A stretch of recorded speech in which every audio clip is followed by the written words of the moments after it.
महान तीरथ माता पिता। माँ, पहले विवाह मैं करूंगा। एक दंत के सहसा ऐसे वचन सुनकर पहले तो शिवा हंसी और अपने प्रिय पुत्र विनायक से स्नेह युक्त स्वर में बोली, हाँ हाँ, विवाह तो तेरा भी होगा ही, पर स्कंद तुझसे बड़ा है, पहले उसका विवाह होगा। नहीं माँ, वह बड़ा हुआ तो क्या हुआ, पहले मेरा विवाह करना पड़ेगा। माँ की बात बीच में ही काटते हुए लंबोदर ने कहा, अरे वह देख, स्कंद भी आ रहा है। शिवा बोली। स्कंद ने जब यह सुना तब अपने हठी स्वभाव के कारण उन्होंने कहा, माँ, नियमानुसार पहले मेरा विवाह होगा। एक दंत ने कहा, नहीं, पहले मेरा विवाह होगा। शशांक शेखर ने दूर से ही देखा, दोनों बालक माँ के पास खड़े हैं, वे भी बालकों के पास आ गए। शिवा ने उन्हें प्रणाम करते हुए कहा, प्रभु, ये दोनों अपनी अपनी बात पर अड़े हैं, आप ही इन्हें समझाइए ना। शिव ने पूर्ण वृतांत सुना और बड़ी देर तक हंसने के पश्चात वे गंभीर होकर बोले, गणेश और स्कंद, पहले किसका विवाह हो इसके लिए तुम दोनों को परीक्षा देनी होगी। जो उसमें उत्तीर्ण होगा उसी का विवाह पहले कर दिया जाएगा। दोनों ने सहमति प्रकट की। आशुतोष ने परीक्षा अत्यंत सूक्ष्म विवरण बताया। देखो, जो पृथ्वी की परिक्रमा कर पहले लौटेगा उसी का विवाह पहले होगा। मयूर वाहन कार्तिकेय तत्क्षण मंदरगिरी से द्रुत गति से चल पड़े। मूषक वाहन मूक शांत खड़े थे। बेचारा चूहा भी अपनी गोल गोल आंखों से टुकुर टुकुर निहार रहा था। अरे खड़ा खड़ा मुंह क्या तक रहा है, तेरा बड़ा भाई चला भी गया, तू भी जाना परिक्रमा पर। भगवती ने गणेश से कहा। अचानक गणेश को ना जाने क्या सूझा, उन्होंने माता पिता से विनय करते हुए कहा, मैं अभी आ रहा हूँ, तब तक आप दोनों यहीं बैठें। कहते हुए गणेश भवन की ओर दौड़ पड़े। शिवा शिव एक दूसरे को देखते रह गए। क्या करने गया है? अभी दोनों आश्चर्यचकित एक दूसरे को देख ही रहे थे कि गणेश हाथ में पूजा की थाली लिए शीघ्रतापूर्वक आते दिख पड़े। निकट आकर उन्होंने पूजा की थाली दोनों के चरणों में रख दी और हाथ जोड़कर माता पिता की परिक्रमा करने लगे। शिव पार्वती इस विचित्र दृश्य को देखकर अपनी हंसी रोक ना सके और बोले, अरे ये क्या नवीन आयोजन हो रहा है। बिना प्रत्युत्तर दिए गणेश ने 7 परिक्रमाएं पूर्ण की तथा पूजा की थाली उठाकर माता पिता की आरती उतारी, उन्हें चंदन लगाया, भोग की कटोरी सामने रखी और दोनों को साष्टांग दंडवत प्रणाम किया। फिर वे उठकर बोले, करो मेरा विवाह। शिवाशिव दोनों जी भरकर हंसे। शिव ने पूछा, अरे क्या गिरी काननों सहित सप्तद्वीपमयी संपूर्ण वसुंधरा की परिक्रमा हो गई? बुद्धि सिंधु गणेश स्वीकृत में सर हिलाते हुए कहा, अब और रहे ही क्या गया है। वेद शास्त्रों के द्वारा उद्घोषित प्रणाम के अनुसार माता पिता की परिक्रमा करने से पृथ्वी की परिक्रमा पूरी होती है। आशुतोष भगवान शिव और माता पार्वती ने भी यह स्वीकार किया। इस प्रतियोगिता में सिद्धि विनायक गणेश की विजय हुई। इससे सिद्ध हुआ कि माता पिता ही महान तीर्थ हैं। यदि कोई पुत्र संपूर्ण धरा की परिक्रमा करने का फल प्राप्त करना चाहता है तो वह अपने माता पिता को छोड़कर तीर्थ यात्रा करने वाला पुत्र माता पिता की हत्या के पाप का भागी बनता है। अन्य तीर्थ तो दूर हैं, परंतु धर्म का साधनभूत तीर्थ तो निकट ही सुलभ है। पुत्र के लिए माता पिता तथा स्त्री के लिए पति जैसे शुभ तीर्थ घर में ही विद्यमान है। कुसंग परमार्थ का बाधक। राजकुमार असमंजस के पिता महाराज सगर थे। सगर महान धार्मिक थे। उन्होंने जीवन में एक बार भी अधर्म का आचरण नहीं किया था। उन्होंने पुत्र की प्राप्ति के लिए परम समाधि के द्वारा भगवान की आराधना की थी। इससे प्रसन्न होकर महर्षि औरव ने उन्हें 2 प्रकार के पुत्र होने का वरदान दिया। उन्होंने महाराज की दोनों पत्नियों को यह वरदान दिया कि वे दोनों प्रकार के पुत्रों में से किसी को अपनी इच्छा के अनुसार चुन ले। पहले वरदान में 1000 पुत्रों की प्राप्ति होनी थी। दूसरे वरदान में 1 ही पुत्र की प्राप्ति थी, किंतु इसी को वंशधर होना था। महारानी सुमित ने 1000 पुत्र वाला वरदान मांगा। महाराज की दूसरी पत्नी कौशिनी ने दूसरे वरदान को चुना था। कौशिनी से असमंजस हुए, जिनका पुत्र अंशुमान हुआ, जिसने सगर की वंश परंपरा को आगे बढ़ाया। असमंजस पहले जन्म में योग की साधना कर रहे थे। उन्हें पूर्व जन्म में ऊंची स्थिति प्राप्त हो गई थी। सारी सिद्धियां उनके वश में थी। इस तरह वे परमार्थ के पथ पर बहुत दूर आगे निकल चुके थे, किंतु कुछ क्षण के कुसंग ने उन्हें पथ से च्युत कर दिया था। फलतः भगवान तो ना मिले, उन्हें दूसरा जन्म लेना पड़ा। यह बात असमंजस को बचपन से याद थी, अतः वे प्रारंभ से ही ममता से दूर रहते थे। वे इस प्रयास में रहते थे कि इस जन्म में किसी तरह की आसक्ति ना हो जाए। परिवार का बंधन कठिन होता है। परिवार का कोई सदस्य इनसे स्नेह ना करे, इसके लिए कभी कभी वे पागलपन का भी अभिनय करते थे। कभी कभी अनुचित कार्य भी कर बैठते थे। वे खेलते हुए बच्चों को सरयू में फेंक देते थे।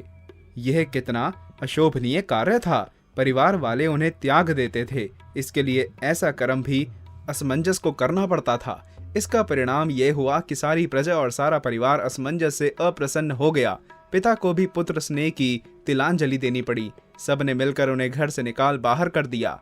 राजकुमार असमंजस यही चाहते थे। वे प्रसन्नता से धुनी रमाने चल दिए।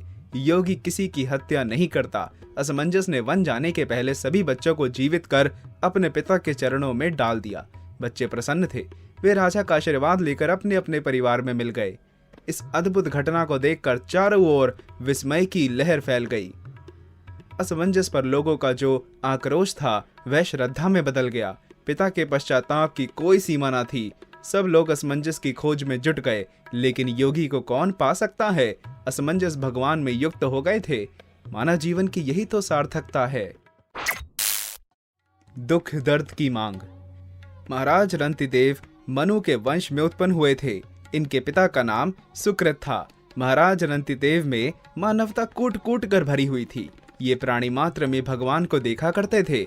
सभी के लिए इनके हृदय में करुणा का सागर सदा लहराता रहता था। दैवयोग से इनका परिवार भी इन्हीं की तरह उदार बन गया था। परिवार का प्रत्येक सदस्य स्वयं ना खा पी कर दूसरे के खिलाने का ही अभ्यस्त हो गया था।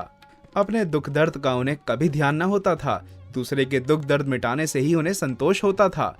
एक बार पूरे परिवार को 48 दिन तक फांके लगाने पड़े। किसी को जल तक नहीं मिला था। भूख और प्यास से परिवार कांप रहा था। संयोग से उन्हें 49वें दिन प्रातः काल ही थोड़ा सा खीर हलवा मिला। ज्यों ही उन लोगों ने भोजन करना चाहा, त्यों ही अतिथि के रूप में एक ब्राह्मण आ गया। अतिथि को आया देख लोग संतुष्ट हो गए, मानो उनकी भूख प्यास ही मिट गई। बड़ी श्रद्धा और आदर से उन्होंने अतिथि ब्राह्मण को भोजन कराया। ब्राह्मण देवता के चले जाने के बाद बचे हुए अन्न को रंतिदेव ने आपस में बांट लिया। ज्यों ही उन्होंने भोजन करना चाहा, त्यों ही एक शूद्र अतिथि आ गया। रंतिदेव ने इस अतिथि को भी पूर्ण संतुष्ट किया। उन्हें मालूम पड़ा कि भगवान ने ही उनको भोजन कर लिया है। वे भगवान के सन्निग्ध स्मरण में विभोर हो गए।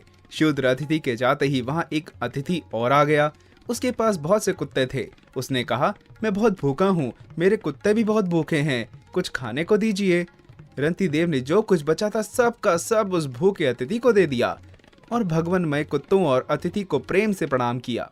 अब केवल जल बच रहा था, वह भी केवल एक ही व्यक्ति के पीने भर के लिए था। वे आपस में बांटकर उस जल को पीना ही चाह रहे थे कि एक चांडाल आ पहुंचा और कहा, मैं प्यासा हूँ, मुझे जल दे दीजिए। चांडाल की वाणी करुणा से भरी हुई थी। मारे प्यास की उसके मुख से बोली भी नहीं निकल रही थी। उसकी दशा देखकर रंतिदेव हृदय से आर्द्रद हो गया।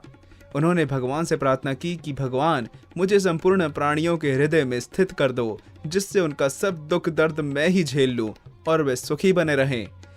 जल पीने से बेचारे के जीवन की रक्षा हो गई। महाराज के भूख प्यास की पीड़ा, शिथिलता, दीनता, मोह आदि सब जाते रहे। मानवता के इतिहास में यह अनूठी घटना है। इस गाथा को लोक और परलोक में आज भी लोग आदर से गाते हैं। महाराज रंतिदेव ने मानवता के मस्तक को ऊंचा किया है। भारत को उन पर गर्व है। संतों की शरण। एक गांव में एक ठाकुर थे। उनके कुटुंब में कोई आदमी नहीं बचा, केवल एक लड़का रह गया। वह ठाकुर के घर काम करने लग गया। रोजाना सुबह वह बछड़े चराने जाता था और लौट कर आता तो रोटी खा लेता था। ऐसे समय बीतता गया। एक दिन दोपहर के समय वह बछड़े चरा कर आया तो ठाकुर की नौकरानी ने उसको ठंडी रोटी खाने के लिए दे दी। उसने कहा कि थोड़ी सी छाछ या राबड़ी मिल जाए तो ठीक है। नौकरानी ने कहा कि जा जा, तेरे लिए बनाई है राबड़ी, जा ऐसे ही खा ले, नहीं तो तेरी मर्जी। उस लड़के के मन में गुस्सा आया कि मैं धूप से बछड़े चराकर आया हूँ, भूखा हूँ, पर मुझे बाजरे की रोटी दे दी। राबड़ी मांगी तो तिरस्कार कर दिया। वह भूखा ही वहां से चला गया। गांव के पास में एक शहर था। उस शहर में संतों की एक मंडली आई हुई थी। वह लड़का वहां चला गया। संतों ने उसको भोजन कराया और पूछा कि तेरे परिवार में कौन है। उसने कहा कि कोई नहीं है। तो संतों ने कहा कि तू साधु बन जा। लड़का साधु बन गया। फिर वह पढ़ने के लिए काशी चला गया। वहां पढ़कर वह विद्वान हो गया। फिर समय पाकर वह मंडलेश्वर महंत बन गया। मंडलेश्वर बनने के बाद एक दिन उनको लेकर उसी शहर में आने का निमंत्रण मिला। वे अपनी मंडली को लेकर वहां आए। जिनके यहाँ वे बचपन में काम करते थे वे ठाकुर बूढ़े हो गए थे। ठाकुर उनके पास गए, उनका सत्संग किया और प्रार्थना की कि महाराज एक बार हमारी कुटिया में पधारो, जिससे हमारी कुटिया पवित्र हो जाए। मंडलेश्वर जी ने उनका निमंत्रण स्वीकार कर लिया। मंडलेश्वर जी अपनी मंडली के साथ ठाकुर के घर पधारे। भोजन के लिए पंक्ति बैठी। गीता के 15वें अध्याय का पाठ हुआ। फिर सबने भोजन करना आरंभ किया। महाराज के सामने तख्ता लगा हुआ था और उस पर तरह तरह के भोजन के पदार्थ रखे हुए थे। अब ठाकुर महाराज के पास आए। साथ में नौकर था जिसके हाथ में हलवे का पात्र था। ठाकुर प्रार्थना करने लगे कि महाराज कृपा करके थोड़ा सा हलवा मेरे हाथ से ले लो।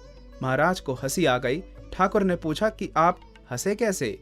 महाराज बोले कि मुझे पुरानी बात याद आ गई, इसलिए हंसा। ठाकुर बोले कि बताओ वह क्या बात है? महाराज ने सब संतों से कहा कि भाई थोड़ा ठहर जाओ, बैठे रहो, ठाकुर बात पूछते हैं तो बताता हूँ। महाराज ने ठाकुर से पूछा कि आपके कुटुंब में वह परिवार रहता था, उस परिवार में अब कोई है क्या? ठाकुर बोले कि केवल एक लड़का था, उसने कई दिन बछड़े चराए, फिर ना जाने कहाँ चला गया। बहुत दिन हो गए, फिर कभी उसको देखा नहीं। महाराज बोले कि वही मैं हूँ। पास में संत मंडली ठहरी हुई थी, मैं वहां चला गया। पीछे काशी चला गया, वहां पढ़ाई की और फिर मंडलेश्वर बन गया। यही वह आंगन है जहाँ आपकी नौकरानी ने मुझे थोड़ी सी राबड़ी देने से भी मना कर दिया था। अब मैं भी वही हूँ, आंगन भी वही है और आप भी वही हैं। पर अब आप अपने हाथ से मोहन भोग दे रहे हो कि महाराज कृपा करके थोड़ा मेरे हाथ से ले लो। मांगे मिले न राबड़ी, करूं कहाँ लगी वरण। मोहन भोग गले में अटकया, आ संतों की शरण। संतों की शरण लेने मात्र से इतना हो गया कि जहां राबड़ी नहीं मिलती थी वहां मोहन भोग भी गले में अटक रहा है। अगर कोई भगवान की शरण ले ले तो वह संतों का भी आदरणीय हो जाए। लखपति करोड़पति बनने में सब स्वतंत्र नहीं हैं, पर भगवान के शरण होने में, भगवान का भक्त बनने में सब के सब स्वतंत्र हैं और ऐसा मौका इस मनुष्य जन्म में ही है। मरकर आदमी कहाँ गया? एक साधारण ब्राह्मण थे। वे काशी पढ़कर आए। सर पर पुस्तकें लदी हुई थी। शहर से होकर निकले तो वर्षा आ गई। पास में छाता था नहीं, अतः एक मकान के दरवाजे के पास जगह देखकर खड़े हो गए। उसके ऊपर एक वैश्य रहती थी। कुछ आदमी राम नाम सत्य है कहते हुए एक मुर्दे को लेकर वहां से निकले।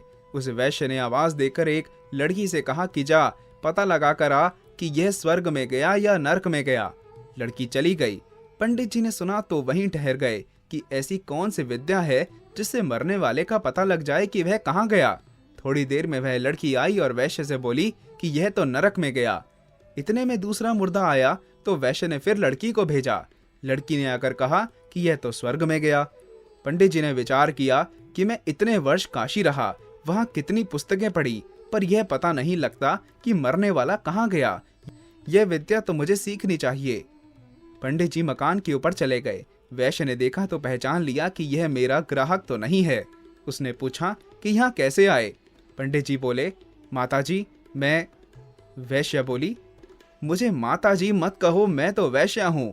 पंडित जी बोले, हमारे लिए तो माँ, बहन या बेटी ही हो। वैश्य बोली, क्या बात है? पंडित जी ने कहा, तुमने लड़की से कहा कि पता लगा कर आओ मरने वाला कहाँ गया है, तो उसने आकर कहा कि एक नरक में गया, एक स्वर्ग में गया। यह क्या विद्या है? मैं जानना चाहता हूँ। वैश्य ने उस लड़की को बुलाया और कहा कि महाराज को बता, तूने कैसे परीक्षा की कि यह नरक में गया, यह स्वर्ग में गया? वह कहने लगी कि महाराज वे मुर्दा लिए जा रहे थे तो मैंने उनसे पूछा कि यह कहाँ से आया है, किस मोहल्ले का है। फिर मैं पता लगाकर उस मोहल्ले में पहुंची तो लोगों को रोते देखकर पता लगा कि इस घर का आदमी मर गया। उनके पड़ोसियों के घर जाकर सुना तो लोग कह रहे थे कि वह आदमी मर गया तो हम निहाल हो गए। वह सबकी चुगली करता था, चोरी करा देता था, लड़ाई करा देता था, झूठी गवाही देकर फंसा देता था, बहुत दुख देता था। मर गया तो बहुत अच्छा हुआ, आफत मिटी। ऐसी बातें मैंने कई घरों में सुनी तो आकर कहा कि वह नरक में गया। दूसरा मुर्दा आया तो उसका भी पता लगाकर मैं उसके मोहल्ले में गई। वहां लोग बातें कर रहे थे कि राम राम, गजब हो गया। वह आदमी तो हमारे मोहल्ले का एक प्रकाश था। वह संत महात्माओं को बुलाया करता था, सत्संग कराता था। कोई बीमार हो जाए तो रातों जागता था। किसी पर कोई आफत आती तो उसकी तन मन धन से सहायता करता था। वह चला गया तो हमारे मोहल्ले में अंधेरा हो गया। ऐसी बातें मैंने सुनी तो आकर कहा कि वह स्वर्ग में गया। पंडित जी बोले, अरे ये बातें तो हमारी पुस्तकों में भी लिखी हैं कि अच्छे काम करने वाले की सदगति होती है और बुरे काम करने वाले की दुर्गति होती है, पर यह बात हमारी अकल में ही नहीं आई। महल में कमी। एक राजा था। वह एक संत के पास जाया करता और उनका सत्संग किया करता था। उस राजा ने अपने लिए एक महल बनाया। पहले उसके कई महल थे, पर अब ऐसा महल बनाया जिसमें आराम की सब चीजें हो और उसमें ज्यादा ठाट बाट से रहे।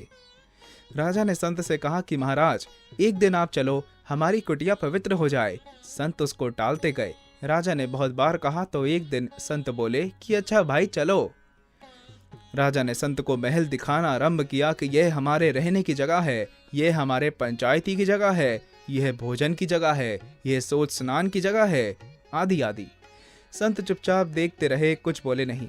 अगर वाह वाह करते तो हिंसा लगती है, कारण कि मकान बनाने में बड़ी हिंसा होती है। बहुत से जीव मरते हैं। चूहे, सांप, गिलहरी आदि के रहने और चलने फिरने में आड़ लग जाती है, क्योंकि जितने हिस्से में मकान बना है उतने हिस्से में वे जा नहीं सकते, स्वतंत्रता से घूम नहीं सकते। पहले उतने हिस्से में सब जीवों का हक लगता था, पर अब केवल एक का ही हक लगता है। संत कुछ बोले नहीं तो राजा ने समझा कि महाराज को मकान पसंद नहीं आया। राजा लोग चतुर होते हैं। राजा ने पूछ लिया कि महाराज, महल में कमी क्या है? संत बोले कि कमी तो इसमें बड़ी भारी है। राजा ने विचार किया कि बड़े बड़े कुशल कारीगरों ने महल बनाया है, उन्होंने कोई कमी नहीं छोड़ी। जहां कमी दिखी उसको पूरा कर दिया, परंतु बाबा जी कहते हैं कि कमी है और वह भी मालूम नहीं है, बड़ी भारी कमी है। राजा को बड़ा आश्चर्य आया और पूछा कि क्या बहुत बड़ी कमी है? संत बोले कि हाँ, बहुत बड़ी कमी है। राजा ने पूछा कि महाराज क्या कमी है? राजा बोला कि महाराज, दरवाजे के बिना महल क्या काम आए? संत बोले कि तुमने यह महल क्यों बनवाया? राजा ने कहा, महाराज मैंने अपने रहने के लिए बनवाया है, पर एक दिन लोग उठाकर ले जाएंगे, इससे ज्यादा कमी उठाकर बाहर ले बताओ। बनाया तो है रहने के लिए, पर लोग उठाकर बाहर ले जाएंगे, रहने देंगे नहीं। इसलिए अगर रहना ही हो तो यह दरवाजा नहीं होना चाहिए, बाहर निकलने की जगह होनी चाहिए। तात्पर्य है कि यह अपना असली घर नहीं है। एक दिन सब कुछ छोड़कर यहाँ से जाना पड़ेगा। हमारा असली घर तो वह है जहाँ पहुँचने पर फिर लौटकर आना ही ना पड़े। यद गत्वा न निवर्तन्ते तद्धाम परमम मम। हीरे का मूल्य। एक बुद्धिमान जौहरी था। अपने काम में वह बड़ा तेज था। दैवयोग से युवावस्था में ही वह मर गया। पीछे उसकी स्त्री तथा गोद में एक बालक रह गया। लोगों ने उनके पैसे दबा लिए, धन नष्ट हो गया। उस स्त्री के पास एक हीरा था जो उसको जौहरी ने दिया था। वह हीरा बहुत कीमती था। जब उसका बालक 15-20 वर्ष का हो गया तब उसने बालक को कहा कि बेटा देखो, तुम्हारे पिताजी ने यह हीरा दिया था, उन्होंने इसका मूल्य नहीं बताया, प्रत्युत इसको अमूल्य बताया है। इसका मूल्य कोई करेगा तो उसकी बुद्धि का मूल्य होगा, हीरे का मूल्य नहीं होगा। अर्थात जैसी उसकी बुद्धि होगी वैसी ही वह कीमत करेगा। इस हीरे को लेकर तुम जाओ और इसका मूल्य करा लाओ, पर हर एक जगह इसको देना नहीं। वह लड़का हीरा लेकर बाजार गया। पहले वह एक सब्जी बेचने वाली के पास गया और हीरा दिखाकर पूछा कि इसका क्या मूल्य देगी? वह बोली कि 2 मूली ले लो, बच्चों के खेलने के लिए अच्छी चीज है। वह लड़का बोला देना नहीं है। आगे जाकर कईयों से पूछा तो किसी ने 2 रुपए कहे, किसी ने 3 रुपए कहे। आगे एक सुनार के पास गया तो उसकी कीमत 10, 20, 50 रुपए तक लग गई। आगे जौहरी के पास गया तो 500, 700, 1000 रुपए तक कीमत हो गई। वह लड़का ज्यों ज्यों अच्छे जानकार आदमी के पास गया त्यों त्यों उसकी कीमत बढ़ती चली गई। वह हीरे के एक अच्छे परीक्षक के पास गया तो उसका मूल्य 1 लाख रुपए तक बताया। लड़के को बड़ा आश्चर्य हुआ कि हीरा बहुत विचित्र है। लोगों से पूछते पूछते वह एक बहुत बूढ़े जौहरी के पास पहुंचा, जो बड़ा ईमानदार और हीरे का अच्छा परीक्षक था। उसको हीरा दिखाया तो उसने लड़के की तरफ देखा और कहा, अरे ये हीरा तेरे पास कहाँ से आया? लड़के ने कहा, मेरे पिताजी ने दिया था। तुम्हारे पिताजी कौन? अमुक नाम के हीरे के व्यापारी थे। उनका नाम तो हमने पहले भी सुना था, अब बहुत दिनों से उनके बारे में सुना नहीं, क्या बात है? उनका शरीर शांत हो गया। ओहो, वे तो बड़े नामी परीक्षक थे। मैं उनका ही बेटा हूँ। इस हीरे की क्या कीमत दोगे? इसकी कीमत नहीं है, यह अमूल्य हीरा है। मेरे पास जितना धन है वह सब का सब देने पर भी इसकी पूरी कीमत नहीं होगी। पर हम क्या करें? हमें तो रोटी की तंगी हो रही है। भाई, यह तो तुम जानो, मैं हीरे की कीमत कैसे कह दूं? इसकी कीमत कहने से इसका तिरस्कार होगा, अपमान होगा। हाँ, एक बात है, तू जितना लेगा उतना हम तुम्हें दे देंगे। वह कैसे? बूढ़े जौहरी ने कहा, हमारी 3 दुकानें हैं। पहली दुकान में हम तुम्हें 15 मिनट देंगे। 15 मिनट के भीतर तुम दुकान में से जितनी वस्तुएं बाहर निकाल दोगे वे सब तुम्हारी हो जाएंगी। वस्तु लेने वाले और रखवाले सब तैयार रहेंगे। तुम केवल भीतर से वस्तु फेंक दो। 15 मिनट पूरे होने पर फिर तुम उसमें नहीं रह सकोगे। लड़के ने कहा कि अच्छी बात है। लड़के को दुकान दिखाई गई। वह दुकान के भीतर गया तो देखा कि दुकान बहुत सजी हुई है। उसमें लाखों रुपए का एक एक हीरा रखा हुआ है। कई बक्से पड़े हुए हैं जो चमक रहे हैं। यह हीरा तो दूर रहा, उसने उम्र में ऐसा बक्सा भी नहीं देखा था। वह देखकर बहुत चकरा गया। उसके साथ एक आदमी था जो घड़ी में समय देख रहा था। उसने कहा कि देखो, 5 मिनट हो गए हैं। लड़का बोला कि ठहर ठहर, हल्ला मत कर। 15 मिनट होने पर तो यहाँ रहने देंगे नहीं, इसलिए अच्छी तरह से देख लूं। देखते देखते 15 मिनट हो गए तो वह आदमी बोला कि बस, समय पूरा हो गया है, अब बाहर निकलो। अब इसमें कोई वस्तु छू भी नहीं सकते, एक दाना भी नहीं ले सकते। लड़का बाहर निकल गया। बूढ़े जौहरी ने दूसरी दुकान दिखाई और कहा कि इसमें तुम्हें 25 मिनट ठहरने दिया जाएगा। इस बीच तुम जो माल बाहर फेंक दोगे वह सब तुम्हारा हो जाएगा। लड़का उस दुकान के भीतर गया। उसमें पहली दुकान से भी बहुत विलक्षण सजावट थी। उसको देखकर वह चकरा गया कि यह तो कोई अजायब घर है। कितनी विलक्षण चीजें हैं। लड़के ने पूछा कि क्या दुकान आगे और लंबी है? वह आदमी बोला कि हाँ, आगे दुकान बहुत लंबी तथा सुंदर है। लड़का ज्यों ज्यों आगे बढ़ता गया त्यों त्यों अधिक सुंदरता दिखाई दी। साथ में जो आदमी था वह समय बिताता रहा कि अब 5 मिनट हो गए, अब 10 मिनट हो गए। पर लड़के ने सोचा कि अभी तो देख लें, फिर पीछे रहने नहीं देंगे। इस प्रकार देखते देखते 25 मिनट हो गए तो आदमी ने कहा कि अब निकलो बाहर, अब कोई वस्तु छू भी नहीं सकते। अब लड़के को तीसरी दुकान दिखाई और कहा कि इसमें तुम्हें 60 मिनट का समय दिया जाएगा। पहली दुकान में वस्तुएं तो ज्यादा कीमती थी पर सजावट कम थी। दूसरी दुकान में सजावट तो बहुत थी पर वस्तुएं कम कीमती थी। तीसरी दुकान तो कोसों तक फैली हुई थी। उसमें खाने पीने, पहनने ओढ़ने आदि की सैकड़ों वस्तुएं थी। कार, स्कूटर, साइकिल आदि तरह तरह की सवारियां थी। तरह तरह का नाच गान हो रहा था। शब्द, स्पर्श, रूप, रस और गंध, इन 5 विषयों की तरह तरह की चीजें वहां मौजूद थी। वह लड़का उन चीजों में मस्त हो गया। वह कभी मोटर पर चढ़ता है, कभी बग्घी पर चढ़ता है, कभी झूला झूलता है, कभी नाटक देखता है, कभी सिनेमा देखता है। उसने वहां ऐसी चीजें देखी जो पहले कभी नहीं थी, कभी सुनी भी ना थी। दूसरी दुकान भी बहुत थोड़ा बचा है, अब जल्दी पीछे लौटो। उस दुकान से निकलते निकलते समय पूरा हो गया। दुकान से निकलते समय उसने वहां रखा एक टाट का थैला उठा लिया। दुकान से बाहर आकर देखा तो थैले में खोटे सिक्के, लोहे के बाट, पत्थर आदि पड़े थे। बूढ़े मालिक ने कह रखा था कि वह जितनी वस्तुएं ले उसकी खबर मेरे को करते रहना। अंत में आदमियों ने खबर कर दी कि उसने कुछ नहीं लिया। मालिक ने कहा कि उसको निकालो यहाँ से, उसका मुंह मेरे को मत दिखाओ, किसी काम का आदमी नहीं है। लड़का बेचारा खाली हाथ वहां से चला गया। जो भाई बहन यह कहानी पढ़ रहे हैं उनके मन में आती होगी कि हमारे को दुकान मिले तो हम आंखें मीच कर बढ़िया बढ़िया माल बाहर फेंक दें, परंतु वास्तव में हमारा मनुष्य जीवन ही वह दुकान है। हमारे जीवन के प्रथम 15 वर्ष पहली दुकान है, 25 वर्ष दूसरी दुकान है और अंतिम 60 वर्ष तीसरी दुकान है। जीवन के प्रथम 15 वर्ष खेल कूद में बीत जाते हैं। उसके बाद के 25 वर्ष गदह 25 के होते हैं, जिसमें मनुष्य स्त्री और धन के चक्कर में फंस जाता है। भजन करने के लिए उसको समय नहीं मिलता है। अगर वह भजन साधन करे तो यह 25 वर्ष साधन 25 ही हो जाते हैं। जो इन 25 वर्षों में साधन नहीं करता वह वृद्धावस्था में भी साधन नहीं कर पाता। 40 वर्ष की अवस्था आने के बाद लड़के लड़कियों के विवाह की चिंता सताने लगती है। उनका विवाह होने के बाद परिवार बढ़ जाता है, पारिवारिक जिम्मेवारियां बढ़ जाती हैं, शरीर की शक्ति कम हो जाती है, फिर भजन करने का समय कहाँ से मिले। इस प्रकार संसारिक चकाचौंध से फंसकर मनुष्य अपना अमूल्य जीवन गंवा देता है। जब साधु राजा बना। एक साधु था। चलते चलते वह एक शहर के पास पहुंचा तो शहर का दरवाजा बंद हो गया। रात हो गई थी। वह साधु दरवाजे के बाहर ही सो गया। दैव योग से उस दिन उस शहर के राजा का शरीर शांत हो गया था। उसका कोई बेटा नहीं था।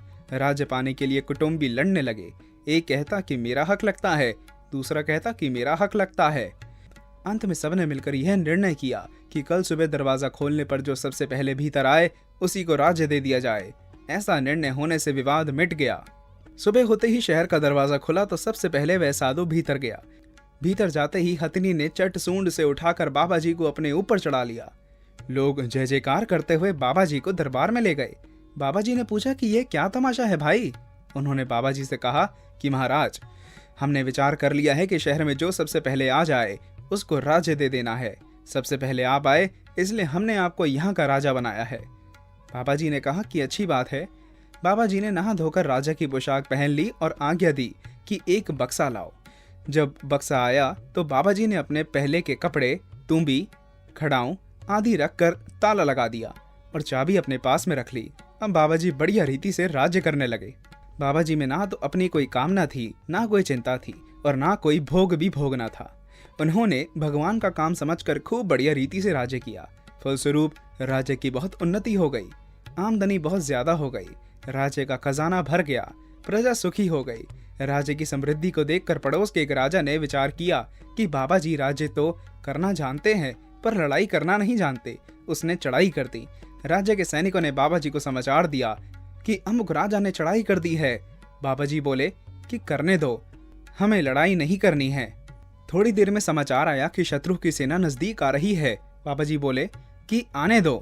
फिर समाचार आया कि शत्रु की सेना पास में आ गई है। तो बाबा जी ने आदमी भेजा कि आप यहाँ क्यों आए हैं। पड़ोसी राजा ने समाचार भेजा कि हम यह राज्य लेने आए हैं। बाबा जी ने कहा कि राज्य पाने के लिए लड़ने की जरूरत नहीं है। बाबा जी ने आज्ञा दी कि मेरा बक्सा लाओ। बक्सा मंगाकर उन्होंने उसको खोला और अपने पहले के कपड़े पहनकर हाथ में तुम्बी ले ली। बाबा जी ने पड़ोसी राजा से कहा कि इतने दिन मैंने रोटी खाई, अब आप खाओ। मैं तो इसलिए बैठा था कि राज्य संभालने वाला कोई नहीं था। अब आप आ गए तो इसको संभालो। व्यर्थ में लड़ाई करके मनुष्य को क्यों मारें। इस कहानी का तात्पर्य यह है कि शत्रु की सेना आए तो उसको राज्य दे दो। प्रत्यतु यह तात्पर्य है कि बाबा जी की तरह जो काम सामने आ जाए उसको भगवान का काम समझकर निष्काम भाव से बढ़िया रीति से करो। अपना कोई आग्रह मत रखो। गधे से मनुष्य बनाना। एक वैद्य था। वह अपने साथ एक आदमी को रखता था। एक दिन वह गांव से रवाना हुए तो किसी बात को लेकर वैद्य ने उस आदमी की ताड़ना की। अरे तू जानता नहीं, पहले तू कैसा था? तू तो गधा था। मैंने तेरे को गधे से मनुष्य बनाया। मैंने तेरा उपकार किया, फिर भी तू मेरी बात नहीं मानता। पास में ही एक गधे वाला जा रहा था। उसने वैद्य की बात सुन ली कि यह गधे से मनुष्य बनाता है। वह वैद्य के पास आया और बोला कि महाराज, यूं तो मेरे पास कई गधे हैं पर आपको 2 गधे देता हूँ। मेहरबानी करके इनको आप मनुष्य बना दो। वैद्य बोला, हाँ बना देंगे, पर इसका रुपया लगेगा भाई। एक गधे का 100 रुपये लगेगा। गधे वाले ने कहा, ठीक है, मैं आपको अभी पूरा रुपये दे देता हूँ, आप इसको मनुष्य बना दो। उसने वैद्य को 200 रुपये दे दिए और अपने 2 गधे देकर चला गया। गधे वाला जब आकर पूछा तो वैद्य बोले कि अभी तुम्हारे गधे मनुष्य बन रहे हैं, उन पर मसाला चढ़ा दिया है। ऐसा करते 3-4 महीने बीत गए। अब वह गधे वाला आया तो वैद्य बोला कि अरे यार, तू आया नहीं, तेरे गधे तो कब से मनुष्य बन गए और उनकी नौकरी भी लग गई। जिस गधे के ज्यादा बाल थे वह तो मौलवी बन गया और स्कूल में बच्चों को पढ़ाता है, और दूसरा गधा स्टेशन मास्टर बन गया। मैंने दोनों को ठीक तरह से मनुष्य बना दिया, परंतु तू देरी से आया, इसलिए मसाला ज्यादा चढ़ गया और वे नौकरी में लग गए। अब तू जाने दे भाई। गधे वाला घास लेकर स्कूल गया। वैद्य ने जिसका नाम बताया था उस दाढ़ी वाले मौलवी के सामने जाकर वह खड़ा हो गया और घास दिखाते हुए कहने लगा, आजा आजा, घास ले ले ले ले। वह मौलवी चिल्लाया, अरे ये कौन है, क्या करता है, पागल हो गया है क्या? गधे वाला बोला, मैंने 100 रुपए खर्च करके तेरे को गधे से मनुष्य बनाया है, मैं पागल कैसे हो गया? मौलवी ने उसको पागल कहते हुए बाहर निकाल दिया। अब वह स्टेशन मास्टर के पास पहुंचा और उसको भी घास दिखाकर कहने लगा, आजा आजा, ले ले ले ले। स्टेशन मास्टर बोला, अरे ये क्या करता है? लोगों ने बताया कि यह पाठशाला में भी गया था और मौलवी को भी ऐसा ही कह रहा था। स्टेशन मास्टर ने भी उसको पागल समझकर बाहर निकाल दिया। अब गधे वाला वापस वैद्य के पास आया और बोला कि वे दोनों मेरे को पागल कहते हैं। वैद्य बोला, अरे भाई, मैंने पहले ही कहा था कि तू देरी से आया, इसलिए उन पर ज्यादा मसाला चढ़ गया।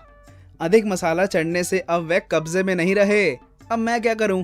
इसी तरह मनुष्य अभिमान कर लेता है कि मैं बड़ा समझदार हूं, बड़ा जानकार हूं, तुम्हारे को वर्षों तक पढ़ा सकता हूं, तो यह उस पर मसाला ज्यादा चढ़ गया। यह पता नहीं कि पहले जन्म में क्या थे, पर अब मनुष्य बन गए तो मसाला अधिक चढ़ गया कि मैं ऐसा हूं, तुम समझते नहीं। इस तरह जब मसाला अधिक चढ़ जाता है तब अभिमान हो जाता है, फिर मनुष्य किसी की बात नहीं मानता। ससुराल की रीति। एक लड़की विवाह करके ससुराल में आई।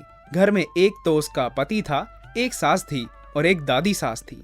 वहां आकर उस लड़की ने देखा कि दादी सास का बड़ा अपमान तिरस्कार हो रहा है। छोटी सास उसको ठोकर मार देती, गाली दे देती। यह देखकर उस लड़की को बड़ा बुरा लगा और दया भी आई।